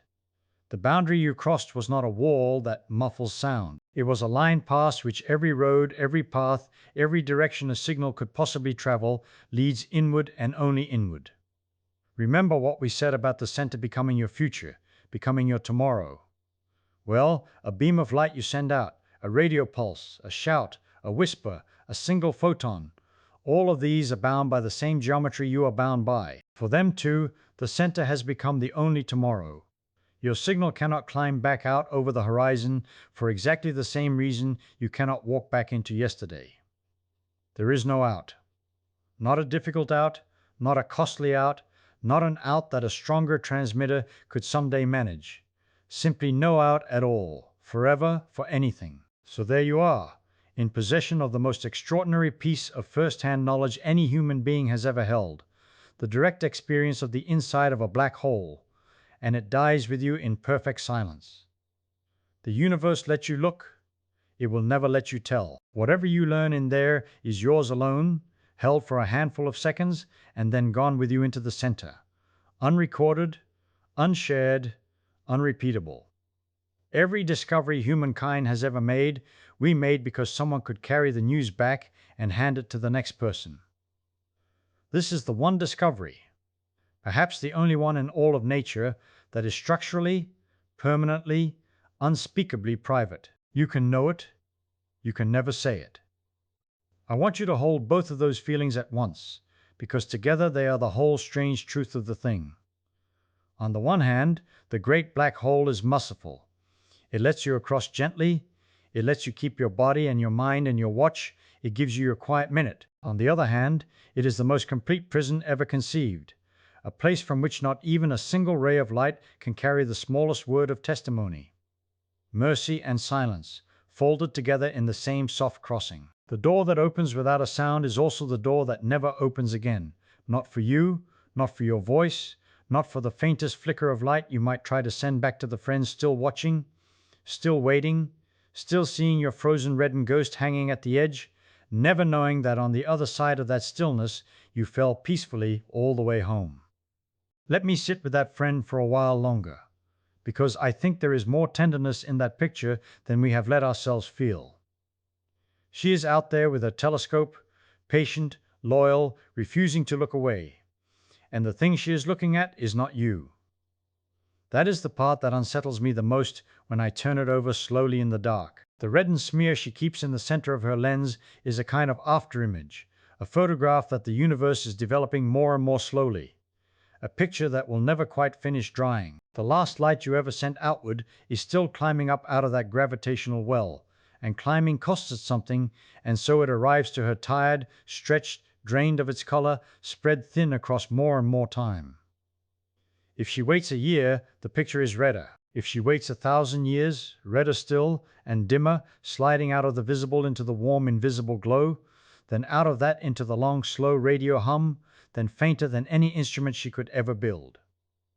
She will grow old believing you are still falling. Her grandchildren, if she tells them the story, will inherit a ghost that is still, by their reckoning, on its way down. And none of them will be wrong. That is what I keep wanting to underline gently for you. She is not deceived. Her clock and her light and her patience are all telling the honest truth about the world as it reaches her. It is only that the world as it reaches her and the world as it reaches you have quietly, permanently come apart. I find something almost comforting in that, if I let myself. We tend to think that the truth is one single thing, that there is a fact of the matter about where you are right now, and that either you have fallen in or you have not. But the black hole takes that comfortable idea and folds it in half. For her, you never arrive. For you, you arrive in a handful of unhurried heartbeats. Neither picture is a lie laid over the other. There is simply no longer any shared now that stretches across the gap between you. The pull of that great mass has bent time so severely that her seconds and your seconds no longer march in step, and past a certain point they stop being comparable at all. The way you cannot ask whether a note played in one room is to the left or the right of a note played in another. The question falls apart in your hands. Now let me do something I have been wanting to do since we first walked in feet first. Let me put the two black holes side by side in your mind, the small violent one and the great gentle one, and ask what they have in common, because underneath their wildly different manners there is one single law doing all the work, and it is the same modest little law we started with when you were just standing on your own 2 feet on the kitchen floor. That law says the stretch between your head and your feet grows as the mass grows and shrinks very steeply as the distance grows. Steeply. Remember how steeply. Cut the distance in half and the stretch does not double, it swells by a factor of 8. That inverse cube, that eightfold pounce every time you halve the gap, is the whole secret of why the small hole is a butcher and the big hole is a gracious host. It is not that the two holes obey different rules. It is that the small hole forces you to get catastrophically close to its center before you ever reach its edge, and the great hole lets its edge sit so absurdly far out from its center that by the time you cross it, you are still, by the standards of that steep law, a comfortable distance from the place where the stretching turns cruel. Think of it this way. Picture two bonfires on a cold night. One is a little camp stove, glowing hot, and the other is a bonfire the size of a house. The little stove will scald your hand if you reach for the flame, because to feel any warmth at all you have to bring your fingers right up against the fierce small core of it, where the heat is savage and changes over the span of an inch from pleasant to blistering. The great bonfire, oddly, is safer to stand beside. Its warmth is enormous, far greater in total, but it is spread across such a wide glowing face that you can walk right up to a line where it is comfortable, and take one more step, and still be comfortable, because the fierceness is not crammed into a single point you must press against. The heat does not leap by a factor of 8 in the space of your reaching arm. It rises gently, and you can wade into it. The event horizon of the great black hole is that gentle wading edge. The event horizon of the little one is the searing lip of the camp stove, where a single careless inch is the difference between whole and undone. And here is a wrinkle I want to hand you to keep, because it is the sort of thing that sounds backwards until you turn it around twice. The gentleness of the great whole is not a gentleness of small forces. Do not picture a feeble little tug. The total gravitation of Sagittarius A star is beyond any violence we have words for. 4 million suns of it. An appetite that swallows whole stars. What is gentle is only the difference between the pull on your feet and the pull on your head. The hand of it is monstrous, but it is a flat, even hand, pressing on all of you at once with almost exactly the same strength top to bottom, and so you feel nothing, the way you feel nothing of the tremendous speed at which our whole world sails around the sun, because every particle of you is carried along together evenly with nothing to grind against. Falling freely, you are weightless. It is only the disagreement between one end of you and the other that hurts. The small hole is all disagreement. The great hole, at its edge, has learned to keep its enormous opinion to itself. I want to press once more on that quiet minute inside, because people hear under a minute and imagine a countdown, a frantic ticking, and that is not the flavor of it at all, and I would rather you fell asleep tonight with the true flavor. When you cross the horizon of the great hole, nothing announces it. There is no membrane, no wall, no shutter, no line painted on the dark. You could pass it in the middle of a yawn. If you had crossed it feet first while looking down at your own boots, your boots would not have flinched. Everything around you looks, for that little while, ordinary. And yet something absolute has changed that no instrument in your pocket can register, which is that the center now lies in your future the way tomorrow lies in your future. Not below you, ahead of you, in time. You could no more steer away from it than you could decide to have yesterday for supper. Every road, every drift, every push of a rocket leads there, because there has stopped being a location you might avoid and become simply a later moment you must eventually reach. That is why I called it a direction rather than a place. You are not trapped in a room with the exits locked. You are trapped in the afternoon, unable to keep it from becoming evening. And knowing this changes nothing about how the minute feels, which is the part I keep circling back to like a moth. You might spend it calmly. You might look at your hands. You might think about the friend far behind you and hope she is not too sad, not knowing you have already stopped falling in your own reckoning and simply arrived at whatever the center is. We do not, and I want to be honest with you here in the quiet, we do not truly know what waits at that center.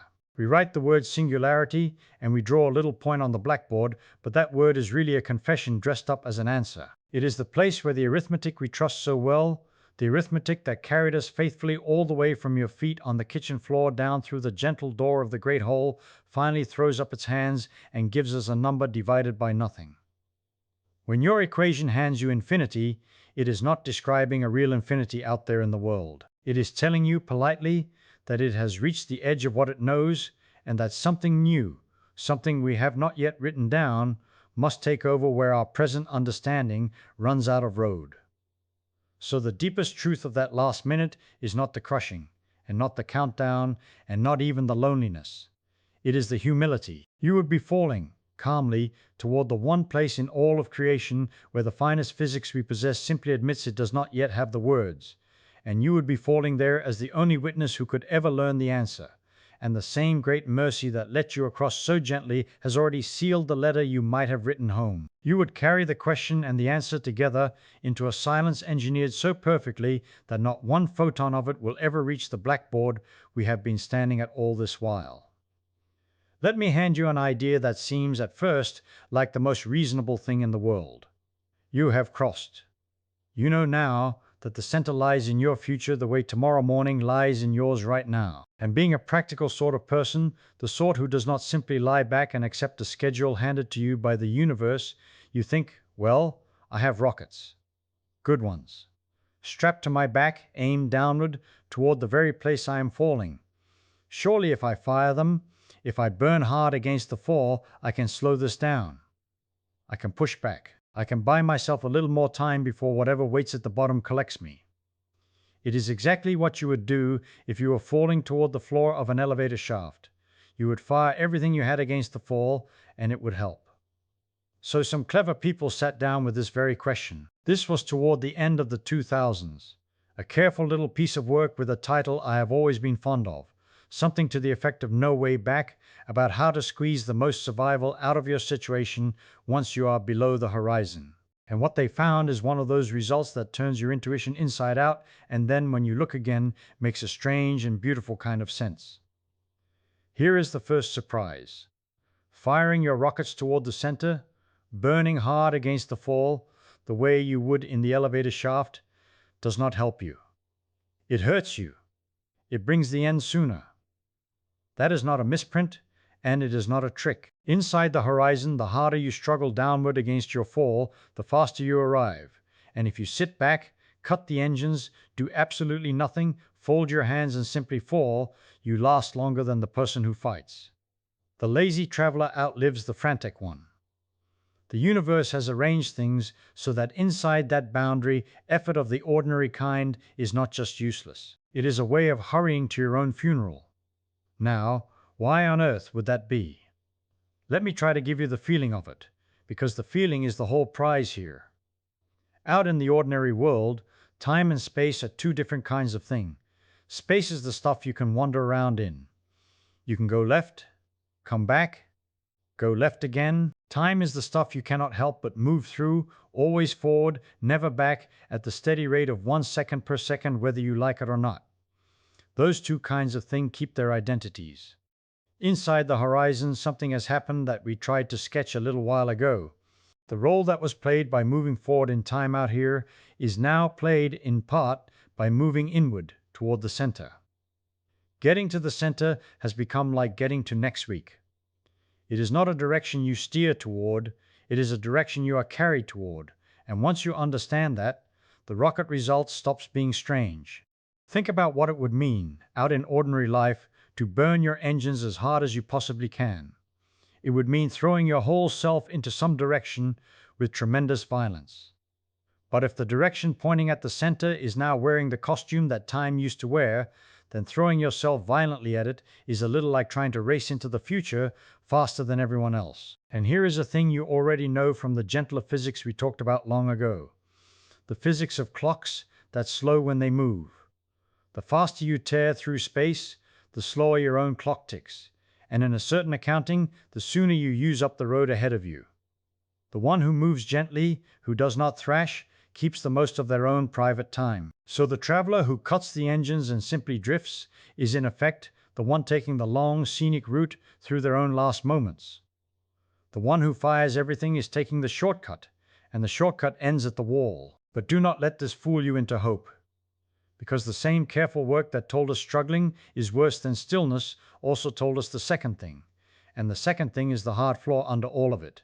Even the perfect traveler, the one who does everything exactly right, who drifts when drifting is best and burns only in the precise gentle way that stretches the clock as far as it will go, even that traveler cannot last forever.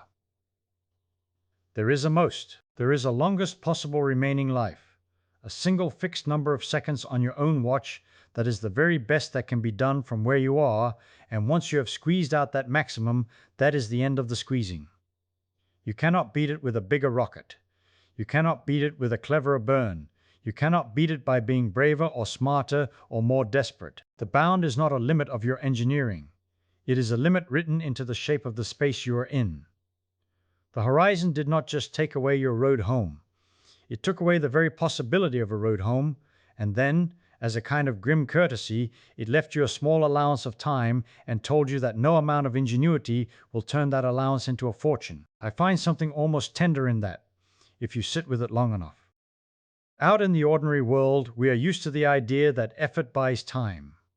Eat well, be careful, look both ways, and you push the end a little further off. It is one of the quiet articles of faith we live by.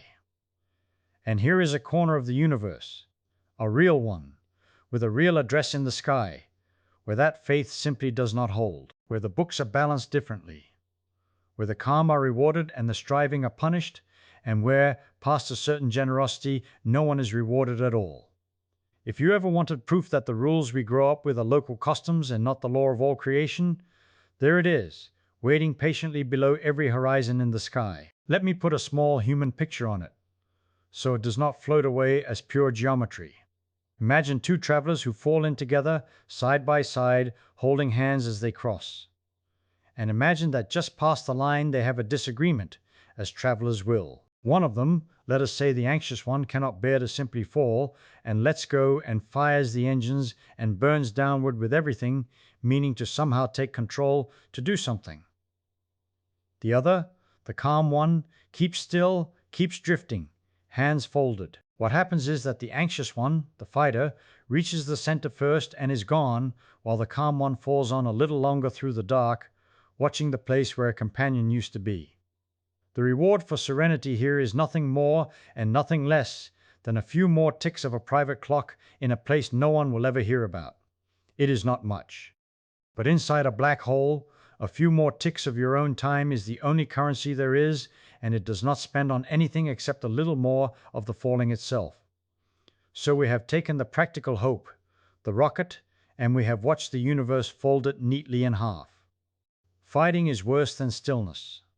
Stillness has a ceiling. The ceiling cannot be raised. And every one of those statements, remember, follows not from some special cruelty aimed at travelers, but from the plainest and most honest reading of the same geometry that let a large enough door open so gently you did not feel it.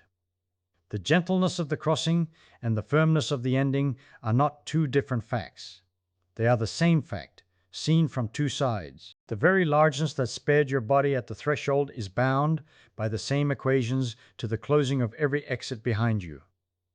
Now I want to gather all of this and turn it toward the last of the strange consequences. The one that I think, of everything we have looked at tonight, would sit most heavily on a real person actually making this fall. Because so far we have talked about what happens to the body, and what happens to time, and what happens to hope. We have not yet talked about what happens to knowledge. And knowledge in this situation does something that nothing in ordinary life prepares you for.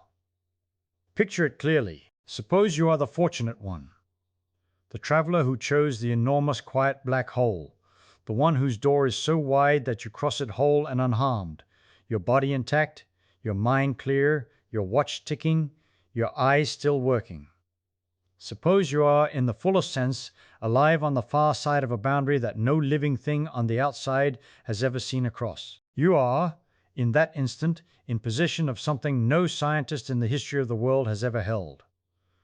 You are standing inside the answer. Every argument we have ever had at the blackboard, every question we could not settle, every guess about what the geometry does down there where our equations throw up their hands, you would be falling straight into the region where those questions have answers, real answers, and you would be the one person in all of time positioned to look at them directly. Whatever is true down there, you would be about to find out. And that is where the universe plays its final and quietest trick, the cruelest and most elegant of them all, and it is worth slowing down for, because it is not about your body at all. It is about the one thing you would most want to do with what you learned. You would want to tell someone. And here is the thing you cannot do. You cannot tell anyone, not a soul, not by any means, not by any trick, not with any cleverness that has ever been imagined or ever will be. You could shout it, you could carve it into the wall of your ship, you could build the most powerful transmitter that engineering has ever dreamed of. A beam of pure radio so strong it would light up a receiver on the other side of a galaxy, and you could point that beam straight back the way you came, back toward the horizon, back toward the friend with the telescope who is still watching your frozen, reddened ghost hang there in the sky. And not one flicker of that message would ever reach them. Not one photon. Not one whisper. Think about what that means, because it is stranger than it first sounds. It is not that the signal is too weak. It is not that it gets scrambled or lost in noise or bent so badly that nobody can read it. It is that there is no direction you can send it that leads out. Remember what we found a little while ago about what happens to the geometry once you are past that line. Out is not a direction anymore. The way back to the stars is not somewhere behind you that you simply cannot reach. It has stopped existing as a place you could point at. Every path that light can take, every single one, curls forward and inward down toward the center. Your transmitter fires. The radio waves leap out of it at the speed of light, the fastest thing there is, the thing that nothing in all of physics can outrun. And they too fall inward. They cannot climb.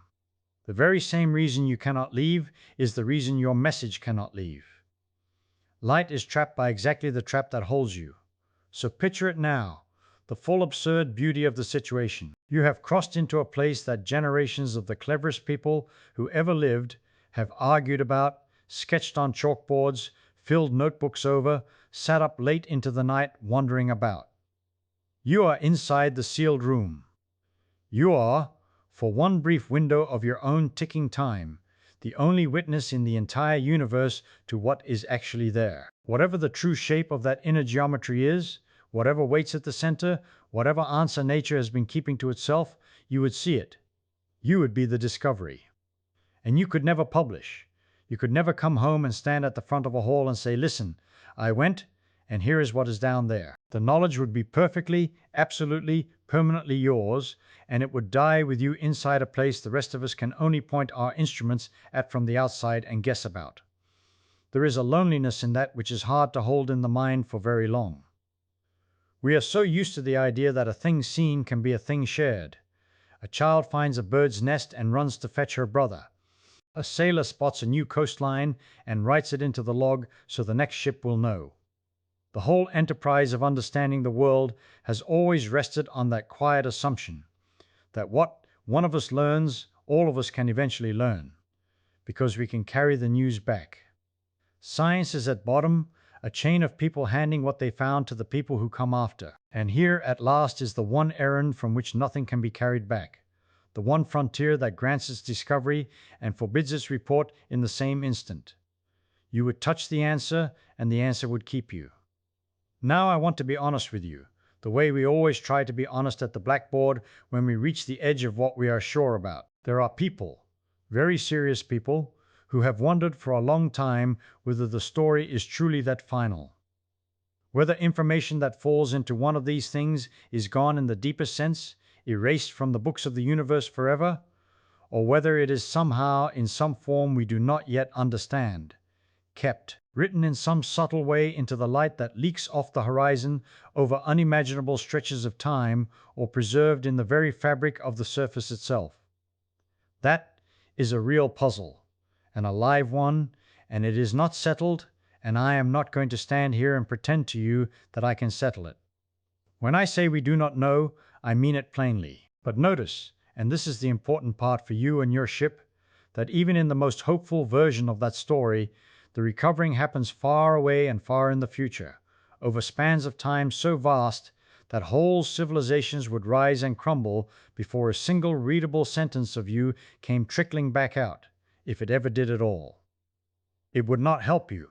It would not reach your friend. On any human scale, on the scale of a life and a message and a person waiting to hear from you, the door is shut. What you learn, you keep. That much is as certain as anything we know. So let us gather ourselves and pull back gently, the way you might climb a long, slow hill and turn around near the top to see the whole valley you walked up through. Because we have traveled a great distance, you and I, from a very small and very ordinary place. Do you remember where we began this whole business? We began with you standing perfectly still, doing nothing at all, on the floor of an ordinary room on an ordinary world. And I told you at the very start that gravity was pulling just the faintest bit harder on your feet than on your head, because your feet are the tiniest sliver closer to the center of the earth. So small a difference that no instrument in your body will ever report it, so small that in all your life you have never once felt it and never will. A pull so slight it is practically a rumor. That was our whole seed, that one little true thing. And what have we watched it grow into? We took that same idea, that plain difference in pull across the length of a body, and we did nothing to it except change the numbers. We did not invent a new law. We did not reach for some exotic force that only switches on near musters in the dark. We took the ordinary tide, the same tide the moon raises in the sea every day without any drama at all, and we walked it, step by step, all the way out to a black hole. And because that difference grows not gently but as the cube of your nearness, because halving the distance does not double the stretch but multiplies it eightfold, and halving again multiplies it eightfold once more, the rumor became a whisper, and the whisper became a pressure, and the pressure became a hand, and the hand became a force that could draw a living body out into a thread of particles kilometers long, with a head-to-foot pull near a small black hole's rim differing by something like 1,000 billion times. The very same law, the very same feeling you cannot feel right now, standing in your room driven out to its most violent conclusion. And then, just when it seemed the story could only end one way, in that stretching and that ruin, we turned it over and found its opposite face hiding inside the same equation. We made the black hole bigger, only bigger, nothing else. And the horizon swelled out from a mere couple of miles across to something over 7 million miles of radius, a boundary so vast and so distant from the center that the curvature of space right there where you cross becomes almost lazy, almost flat. The difference between your head and your feet dropping to a mere 0.02 of 1%. A nothing. A difference you would sooner feel from a passing cloud. So that around a small black hole the same law tears you apart screaming outside the door, and around a great one it ushers you through that door so softly you would not even know you had passed it. One law. Two fates. And the only thing that decided which fate was yours was how large the thing was that you fell into. I find I cannot let that go easily, and I do not think you should either. That the difference between the most violent death imaginable and a passage so gentle you would not notice it comes down not to some deep change in the rules of the world, but simply to a matter of size. That bigness itself, mere scale, can be a kind of mercy. There is something in that which reaches past the physics and touches how we might think about a great many things. The small trap is the cruel one. The small thing grabs you by the difference between your parts and pulls you to pieces on the difference. And the enormous thing, the truly enormous thing, is so large compared to you that it barely notices you are made of parts at all. It takes you whole. It does not need to tear you to keep you. And that, somehow is both the kindest and the most final thing the universe can do to a person all at once in the same quiet motion. Let me sit for a while with that friend of yours, the one standing far away with a telescope, watching you go. I want to be careful and fair about what that person actually sees, because it is one of the strangest things in all of this, and it is easy to say it wrong. Your friend is patient. Your friend has good instruments. And your friend watches you drift down toward the great dark thing, feet first, growing smaller in the ordinary way anything grows smaller as it moves away. But then something begins that is not ordinary at all. Your falling begins to slow, not because you have hit the brakes. You have not. From your own seat you are picking up speed faster and faster, exactly as falling things do. But to your friend, up there in the safe distance, your descent seems to thicken, like a spoon dragged through cooling honey. Each meter takes longer than the last. You are easing toward some invisible surface, and you never quite arrive. And while you slow, you also change color. The light coming off you, the light that lets your friend see you at all, has to climb up out of that deep gravity to reach the telescope, and climbing costs it. It arrives tired. Tired light is redder light, so your familiar face slides from its normal tones down toward red, and then past red into the warm, invisible glow we call infrared, the same kind of glow your own hand gives off in a dark room. Your friend needs different instruments now to see you at all, and still you dim, and still you redden, the waves of your light stretching longer and longer, sliding down toward the long lazy ripples we use for radio. You become a whisper in the radio, then a whisper too faint for any radio, and all the while you appear to hang there, pinned just above that surface, fading but never falling through. To your friend it looks as though you have been caught in amber at the very lip of the thing, frozen in the act of arriving, holding a pose you will apparently hold forever. Here is the honest truth of it, and I want you to hold both halves at once, because both are real. Your friend will never, not in 100 years, not in the whole future life of the universe, actually see you cross. The crossing from out there sits at the far end of an endless road. The clocks of the distant world would have to run for an infinite stretch of their own time before your image slipped through, and no clock runs that long. So in the bookkeeping of the outside universe, you are always still falling, always almost there. A portrait growing ever fainter, red beyond red, until you are simply too dim to find, and the world quietly loses track of you. Not because anything violent happened at that moment. From the outside, the moment never happens at all. You just fade past the reach of seeing. Now cross over to your side of it, because your side tells an entirely different story, and the wonder is that both stories are true at the same time. On your own wrist there is a watch. Ordinary watch. It ticks. As you fall, it goes on ticking, second after honest second. Not slowing, not stretching, not doing anything peculiar at all. You do not feel yourself caught in honey. You do not feel yourself freezing at any lip. You feel yourself falling, plainly and simply falling, and then, at some perfectly definite tick of that ordinary watch, you cross the line. And I have told you already what crossing feels like at a great gentle giant like the one at the center of our galaxy. It feels like nothing. There is no wall there, no membrane, no gate that swings and clangs behind you. The line you crossed is not made of any stuff. It is only a place in space beyond which the roads all lead one way. You could pass it in the middle of a yawn and never know. Your watch does not stutter. Your heart does not skip. The one event that the entire outside universe declares can never be witnessed, you have just quietly lived through, in finite time between two ordinary breaths. Sit with how odd that pairing is. There is an event in your life that genuinely occurs, that you experience with a definite before and a definite after, and yet there is no vantage point out in the wider cosmos from which that same event is ever seen to happen. The universe outside keeps a version of you that never crosses. You keep a version of you that crosses and moves on. Neither is a lie. Neither is an illusion papering over the other. They are two true accounts written in two different clocks, and the theory does not let you say which clock is the real one, because that question has no answer. There is only what you measure and what your friend measures, and the world is roomy enough, strange enough, to hold both without contradiction. I have spent a good part of my life learning to stop demanding that nature choose one story when it is perfectly content to keep two. But let us not linger too kindly on that gentle crossing, because you have now done the one thing that cannot be undone.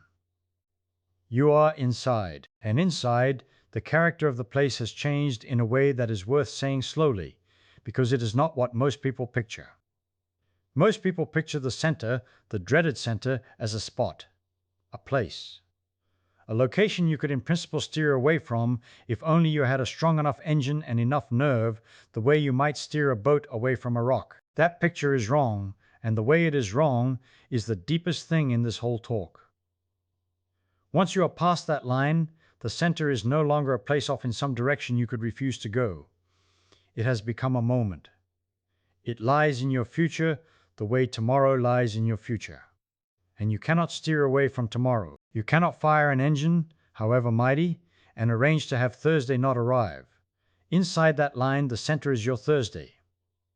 Every road, every direction you could point yourself, every way you could thrust and burn and struggle, all of them run downhill in time toward the same appointment. There is no course you can plot that does not end there, for the same reason there is no course through an ordinary day that leads you back into yesterday. So the question naturally rises, and it is a good stubborn human question, the kind I like. If I am going to arrive no matter what, can I at least take my time? Can I dawdle? Can I, by clever piloting, stretch out the little life I have left between the line and the appointment?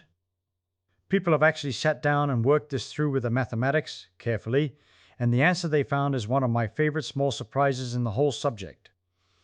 It runs exactly opposite to your gut. Out here, in the world you grew up in, if you are falling towards something and you want more time before you hit, you fire your rocket against the fall.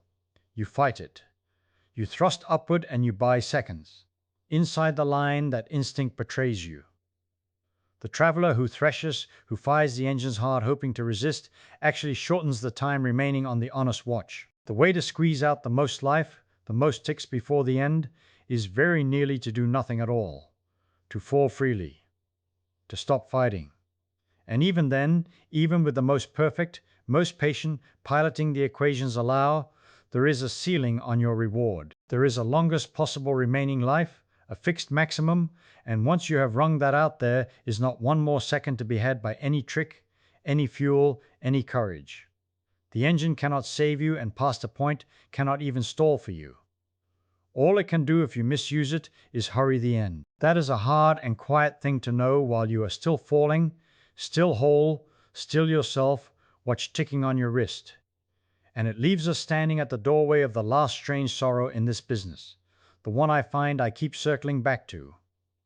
Suppose you cross the gentle giant intact. Suppose you are that lucky traveler, unspaghettified, unhurried, sailing inward through the calm with your senses about you, seeing whatever there is to be seen in there, learning whatever the inside of such a place has to teach.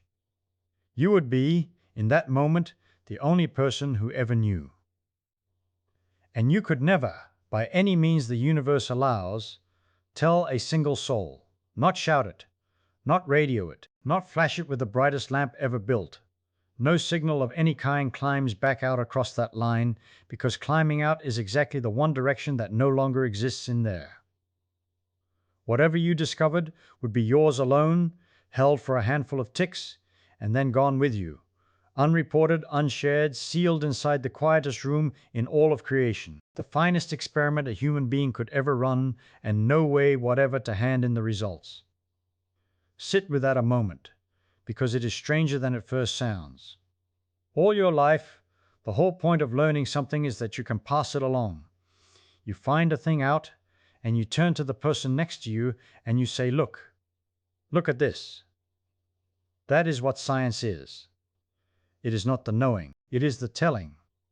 A fact nobody can share is a curious kind of ghost. It exists in the sense that it is true, and you hold it, and it is real to you down to the last decimal.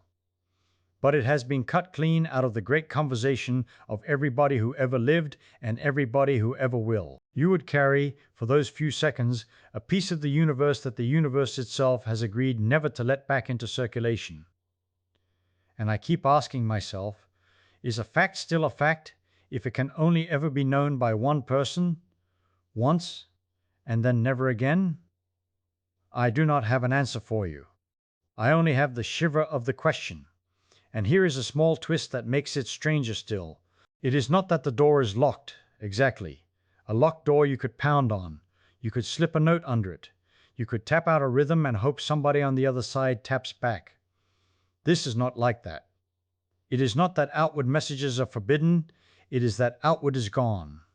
The direction you would need to send the message simply is not among the directions available to you anymore. Asking to signal home from in there is like asking to point at yesterday. You can face any way you like. None of them is the way out. So the silence is not enforced by any guard or any wall. It is built into the shape of the place, into the very grain of the space you are moving through. That is a subtler kind of prison than any we build down here, and a far more complete one. Let me pull us back now, gently, out of that quiet room, back up the long way we came, all the way back to where we started. Because I think the whole talk only really pays off if we return to the doorstep and look at it again with new eyes. So come back with me. Come back out through the horizon we can never truly come back out through, back across all those millions of miles, back up out of the deep well, back across the light years, back to a bright, ordinary afternoon, and back to you, standing on your own 2 feet on the good solid ground, doing nothing at all. Just standing. And feel it again. That same faint, patient tug. Gravity pulling a hair harder on your feet than on your head, because your feet are a little nearer the center of the earth than your head is. The very same thing. The very same law. The identical arithmetic that tore the traveler into a thread of particles above the small black hole, and that let the other traveler drift through the great one without so much as a ruffle, is the arithmetic ticking away right now between your ankles and your ears. It never turned off. It was never a different rule for the safe case and the deadly case. It was always this one rule, this one gentle inverse cube whisper, scaled up and up and up until the whisper became a scream. I love this, and I want you to love it too, drowsy as you are, because it is one of the truly beautiful economies of nature. You might have expected that catastrophe needs its own special law, that to tear a person into spaghetti, the universe would have to reach into a different drawer and pull out some fierce new principle it keeps locked away for emergencies. But no, there is no special drawer. The force that would shred you a mile above a stellar black hole is not a bigger, angrier kind of force than the one holding your shoelaces a touch tighter than your collar. It is the same size of idea, it is the same shape of idea. Take the little number that describes the stretch across your body right now, the difference in pull from foot to head. It is so small that no instrument in your body will ever report it. Nerves do not fire for it. Now do nothing to the law at all. Change not one letter of it. Just walk that same law toward a small enough, dense enough object, and let the distance in the bottom of the fraction shrink. And shrink, and shrink. And because that distance sits underneath, cubed, every halving of it multiplies the stretch eightfold. Halve it again, 8 times more. Again, 8 again. The number that was too small to feel climbs, patient as a tide, through mild, through uncomfortable, through agony, through impossible, until it reaches that head-to-foot difference near a solar mass horizon on the order of 1,000 billion. One law. It never raised its voice. You simply walked it somewhere terrible. And here is the companion marvel, the one that gives the whole story its 2 faces. That same walk, taken toward the great black hole instead of the small one, ends in peace. Because the enormous one keeps its horizon so far out, 7.3 million miles out, the traveler never has to bring the distance in the bottom of that fraction down to the murderous values. The horizon arrives while the stretch is still a whisper, still around 0.02%, still less than the pull you would feel bending to tie your shoe. The law did not soften. The law is the same generous, indifferent inverse cube in both places. It is the geometry of the door that differs, not the law behind it. And so the very same principle writes 2 utterly opposite endings, a shredding and a caress, depending on nothing but how much stuff is gathered and how spread out its point of no return has become. To me, that is the deepest lesson hiding in this whole grim, marvelous business. Nature does not keep separate rules for mercy and for horror. She keeps one rule and hands it different rooms to act in.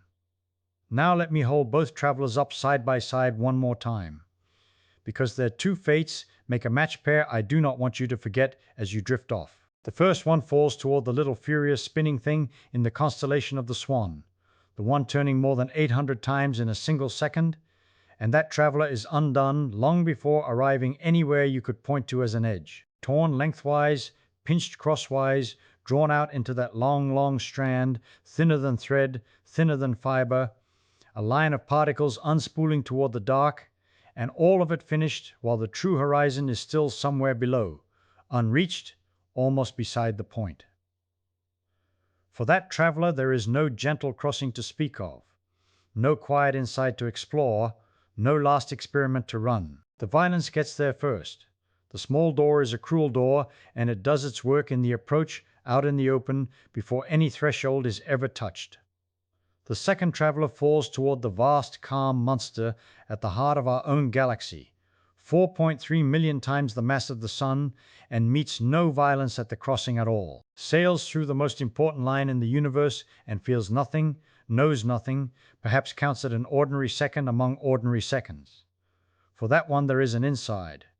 There is a little while. There is, for a few honest ticks of a real wristwatch, the chance to be somewhere no report has ever come back from, to look around the sealed room, to be the single solitary witness to whatever waits below. And then, yes, the same ending finds that traveler too, further down, deeper in, where even the great one finally curls tight, and the stretch that was a whisper at the door swells again toward the impossible. But the door itself was kind. The great door lets you walk through it like a guest. So we have two travelers and two deaths, and between them the whole spread of what this one modest law can do. And I find I cannot quite decide which fate is the stranger to contemplate. The one torn apart in full view out where a friend with a good telescope might almost watch it happen, spread red and slow and frozen against the dark. Or the one who slips inside untouched, intact, thinking clearly, carrying the finest secret ever kept, into a silence so complete that the word outward has stopped meaning anything at all. The loud death and the quiet death. The door that kills you before you reach it, and the door that welcomes you and only then, gently, much later and much deeper, closes. Keep both of them in your mind as the room gets dim around you, because they are really the same lesson wearing two costumes, and I want to spend our last little while turning that single lesson over slowly, from one more angle until it settles all the way down into the place where the quiet questions live. So let me turn it over. Here is the angle I want to try. All along we have been talking as though the danger were the black hole, as though the black hole was some hungry thing reaching out with a special appetite for you in particular. But look closely at the little formula we wrote on the board a long time ago now, the one that says the stretching force between your head and your feet is the small gap between them. Times 2, times big G, times the mass of the black hole, times your mass, all divided by the distance cubed. Look at what is actually in that expression. There is nothing in there that knows it is a black hole. There is no clause hiding in the arithmetic that says, and now behave monstrously. It is the very same law that holds you gently to the floor while you sleep. It is the same law that lifts the ocean toward the moon twice a day, patient as breathing. The black hole did not invent a new kind of cruelty. It only took an ordinary rule, a rule so mild you have never once felt it acting between your head and your heels, and it pushed that rule out to a place where the distance in the bottom of the fraction got very, very small. And because the distance sits there cubed, halve it and the pull leaps by 8. Cut it to a tenth and the pull swells 1,000-fold. That is the whole trick. There is no malice in it. There is only a number in a denominator getting smaller, and an honest law doing exactly what it always does, out where the doing becomes terrible. I want you to sit with that for a moment, because it is a strangely comforting thought to carry down into sleep. The universe is not stocked with special horrors. It is stocked with ordinary rules, and the horror, when it comes, is just an ordinary rule taken to an extreme address. The thing that would tear you into a strand of particles kilometers long, out near a black hole of some 20 suns, is the same soft hand that is right now, this very second, pulling one hair harder on your feet than on your scalp. You cannot feel that pull tonight. It is there anyway. It has always been there. The tide in your own body, too faint for any nerve to report, is a whisper of the same voice that, in the wrong place, would scream. Now here is a question a careful person in the back of the room might raise, and I like this question, so let me raise it for them. If the tearing is all about that distance in the bottom, cubed, then the enormous black hole should be the safe one, and the small black hole should be the deadly one, and we have said as much. But why precisely does the enormous one let you off so lightly when it contains millions of times more mass? Surely more mass means more pull. And it does. But watch what largeness does to the address. The point of no return, the horizon, sits farther out from the center the more massive the hole. For a black hole of a single sun, the horizon is a little under 2 miles from the middle. For the great one at the heart of our galaxy, some 4 million suns worth, the horizon stands more than 7 million miles out. So when you arrive at the horizon of the big one, you are still enormously far from the center. That distance in the denominator is still huge.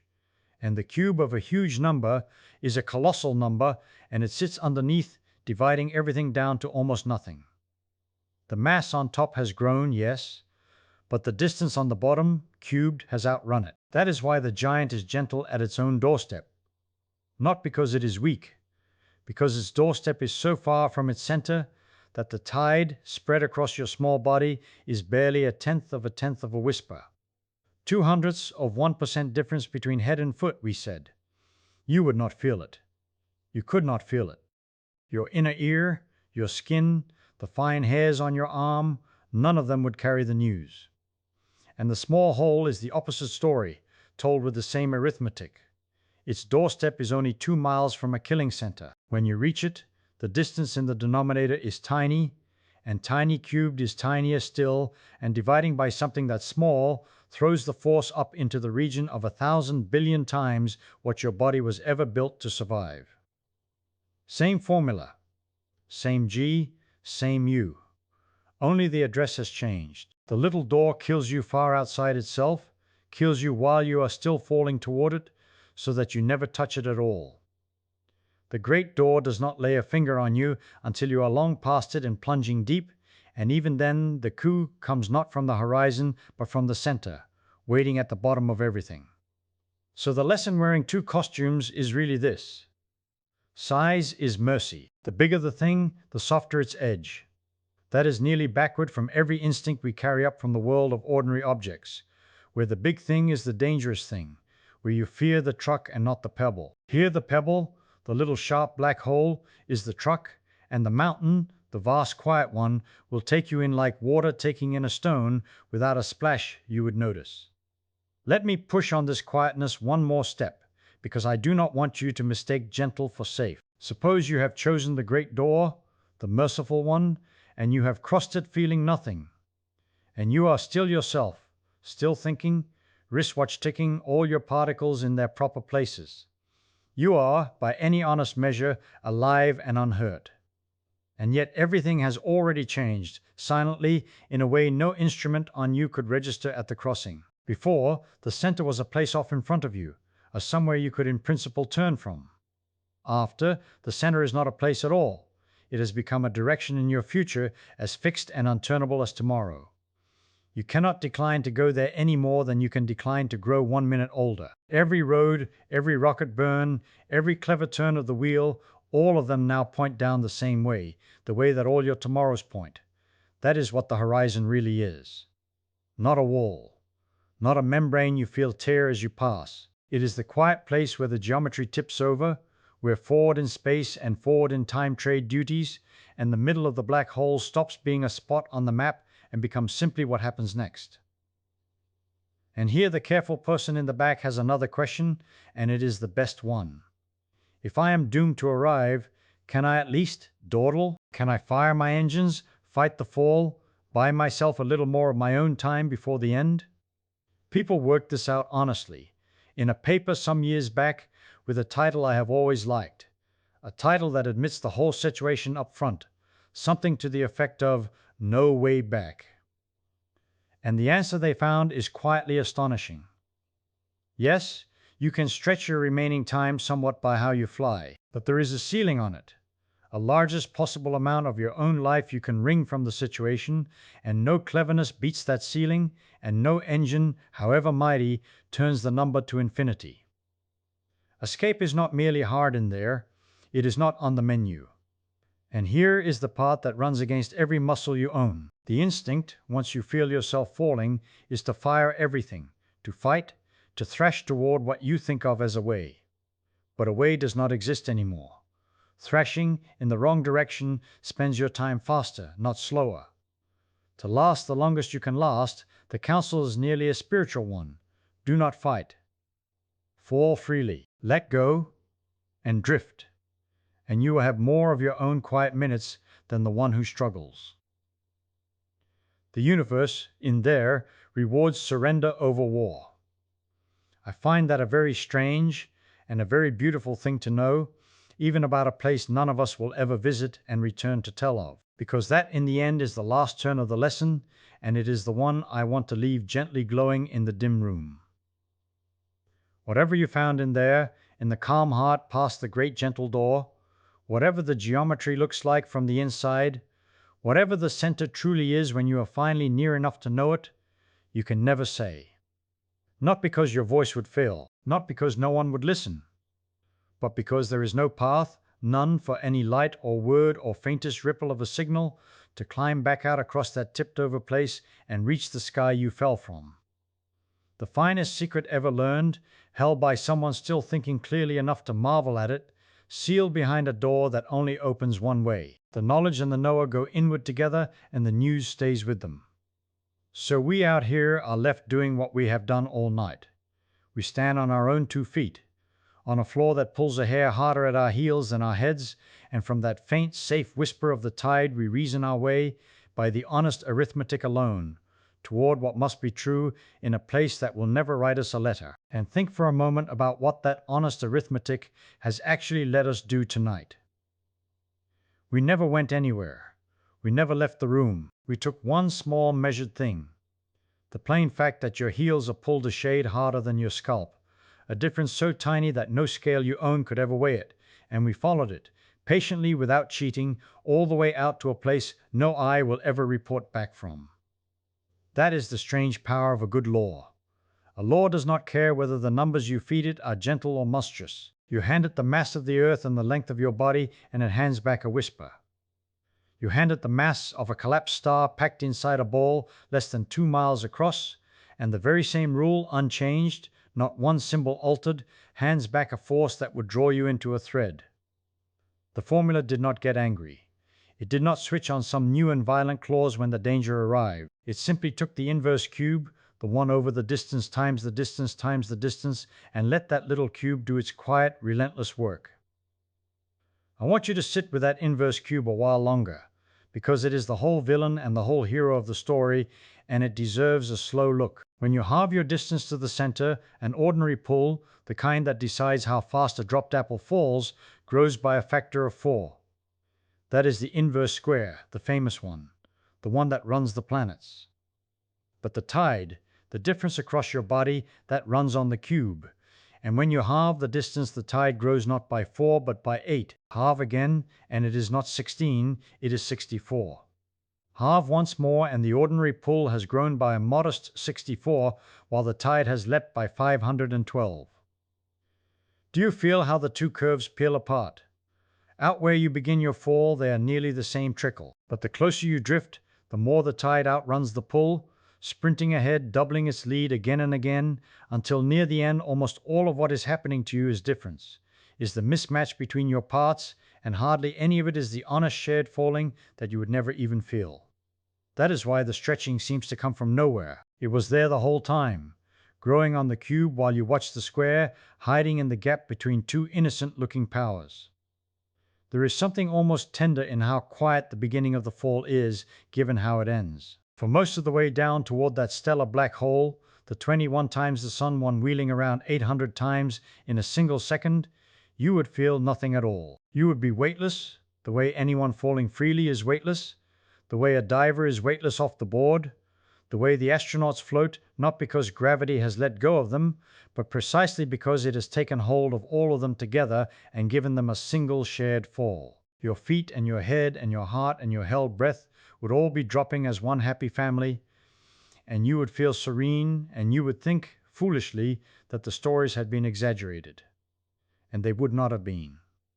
The tide is simply still small, still hiding in the cube, still a hair, still a whisper. It bides its time. And then, in the last stretch, in a span that feels to you almost sudden, that patient whisper stops whispering. The family stops falling as one. Your feet begin to win the race against your head, not by a little now, but by everything. And the serene diver becomes the drawn thread. And it is not that the law changed its mind. It is only that you finally arrived at the place where the cube had always been going. Now let me turn the thing over once more, because there is a wrinkle I have skated past, and this is the sort of wrinkle you can lie in the dark and enjoy. I told you that firing your rockets once you are inside does not save you, and that at best it wins you a little more time, up to a fixed ceiling and no further. But there is a piece of that which offends every instinct a living creature has, and I want to say it plainly so the offense lands. Inside the horizon, if you fire your engine to fight, if you thrust hard away from the center, toward the sky you came from, straining with all the power you brought, you do not merely fail to escape. You arrive at the end sooner. You hasten it. The struggling shortens the life, and the one who reaches the center latest, the one who buys the most remaining moments of thought, is very nearly the one who does the opposite of struggling, who lets the fall be a fall, who resists the animal urge to burn and fight and instead drifts, almost peacefully, toward the thing that cannot be avoided. It is as though the place were built to punish panic and reward surrender, and I do not offer that as a moral. Because the cosmos is not in the business of morals. It is only the geometry. Inside there, the center is not ahead of you in space, to be run from. It is ahead of you in time, like the coming hour, and thrashing against the coming hour only spends you faster. You cannot row away from tomorrow. You can only meet it rested or meet it exhausted, and the calm traveler meets it last. I keep returning to that phrase, ahead of you in time, because it is the hinge of the whole inside story, and it is so easy to say and so hard to truly hold. Out here, where we sit, the future is a direction we cannot point to. You can point up, down, to the wall, to the window, but you cannot lift your arm and point at next Tuesday. Time is the one direction sealed off from your pointing finger, the one you are carried along whether you like it or not. Well, the deep and disorienting truth of the inside of a black hole is that the center, the singularity, has become exactly that kind of direction. It is no longer a spot on a map toward which you might steer or from which you might steer away. It has been folded into your future the way Tuesday is folded into your future. Every road leads there because every road leads forward, and forward, now, means inward. You could no more keep from reaching the center than you, sitting comfortably where you are, could keep from reaching the next minute of your life. And that, if you let it settle, tells you why escape is not merely hard in there but meaningless, a category that no longer applies, like asking which way is north when you are standing on the North Pole itself. All directions have become the same direction. All of them go down. And here is a small kindness folded into that harshness, at least for the traveler falling into the great gentle giant, the 4,000,000 sun one, at the heart of our own wheel of stars. Because the tide at that horizon is so mild, a differential of about 0.02%, a stretch you could not feel if you were trying, the calm I described is not just a strategy, it is genuinely available. You could cross that threshold clear-headed. You could keep your wits, your wonder, your ability to reason about the very predicament you are in. For some stretch of your own private time, ticking away on the watch at your wrist as steadily as it ever did on your kitchen wall, you would be a thinking being inside a place from which thought can never be exported. Doing physics, perhaps. Checking the arithmetic we have done together tonight against the sky as it truly looks from in there. And every conclusion you reached, every elegant thing you understood, correct or mistaken, brilliant or simple, would be yours alone and yours forever and no one else's ever. The most private study in the universe. A library with a door that opens inward and a lock with no key on either side. That asymmetry between the two doors will not leave me be, and I suspect it will not leave you be either as you drift towards sleep. Two ways to fall out of the world: obeying one identical law, differing only in the size of the thing you fall into, and yet as unlike in their feeling as a scream and a held breath. The small door tears you apart while you are still a mile from crossing it, converts you to a filament, a kilometers-long thread of the particles you used to be, so that there is no you left to even reach the threshold as a whole thing. And the great door lets you through entire, unbothered, so gently that the most momentous crossing of your existence, the passage past the one boundary in all of nature that truly cannot be recrossed, slips by without so much as a ripple in your inner ear, without a single nerve reporting that anything at all has changed. The violence is not in the black hole, the violence is in the smallness. Make the door big enough and the very same annihilation puts on the manners of a quiet afternoon. And so I want to leave you resting on that difference, because it is not a small one, and it is not only about black holes. It is about how the same rule, written once and never revised, can wear two faces so opposite that you would swear they came from different worlds. The head-to-foot pull, the thing that hardly troubles you as you lie there breathing, the thing that is a whisper against your own bones tonight, that same quantity can become a scream of 1,000 billion times your weight, or it can stay a whisper all the way past the last door. Nothing in the law changed. Only the size of what you fell toward changed. And that, I think, is one of the deepest and quietest lessons nature ever offers us. That the character of a thing, whether it is gentle or savage, is very often not in the rule but in the scale. Let me gather it all back together for you, softly, the way you fold a blanket at the end of a long day. We started with the smallest true fact I could find, that as you stand or as you lie there now, the ground pulls a hair harder on whatever part of you is nearer to it. A difference so tiny you have never once felt it. And yet it is real, it is measurable in principle, it obeys a formula you can write in a single line. The difference in pull grows as you shrink the distance, and it grows not gently but as the inverse cube, so that halving the distance does not double the strain, it multiplies it eightfold, and this steepness, this brutal quickening, is the whole secret of what a small black hole does to a falling body. The strain that was nothing becomes everything over a stretch of falling that from the outside looks almost like no distance at all. We followed a real one down, Cygnus X1, some 21 times the mass of our Sun, sitting about 7,200 light years off in the dark, spinning more than 800 times every second, near the very limit of how fast such a thing is allowed to turn. And we found that its door is small, a horizon not 2 miles across, and that smallness is exactly why the inverse cube has time to run away with you before you ever arrive. You would be drawn out into a thread, a filament kilometers long of the particles you used to be, torn and gone while still a good way out, so that there would be nothing whole left of you to reach the boundary at all. And then we turned the whole picture over. We made the door enormous, Sagittarius A star, the great quiet giant at the center of our own galaxy, more than 4 million times the mass of the Sun, some 27,000 light years away, whose face we saw for the first time on the 12th of May in the year 2022, built up from radio whispers gathered 5 years before that by a ring of observatories spread across the whole Earth. Its horizon is not miles across, but millions of miles across, more than 7 million miles from center to edge, and out there where you would cross, the curvature of space has spread itself so thin, so smooth, that the pull on your feet and the pull on your head would differ by only about 2 parts in 10,000. 0.02%, less than you feel when you climb a single flight of stairs. You would go through the most irreversible boundary in all of creation, and your inner ear would report nothing, your stomach would report nothing, no nerve in you would fire to say a line had been crossed. We stood your friend far away with a telescope, and watched what they would watch, which is not what you would live. To them you slow, you linger, you redden from gold to ember to the dull long waves below all-seeing, and you hang there at the edge forever. A fading photograph that never quite finishes fading.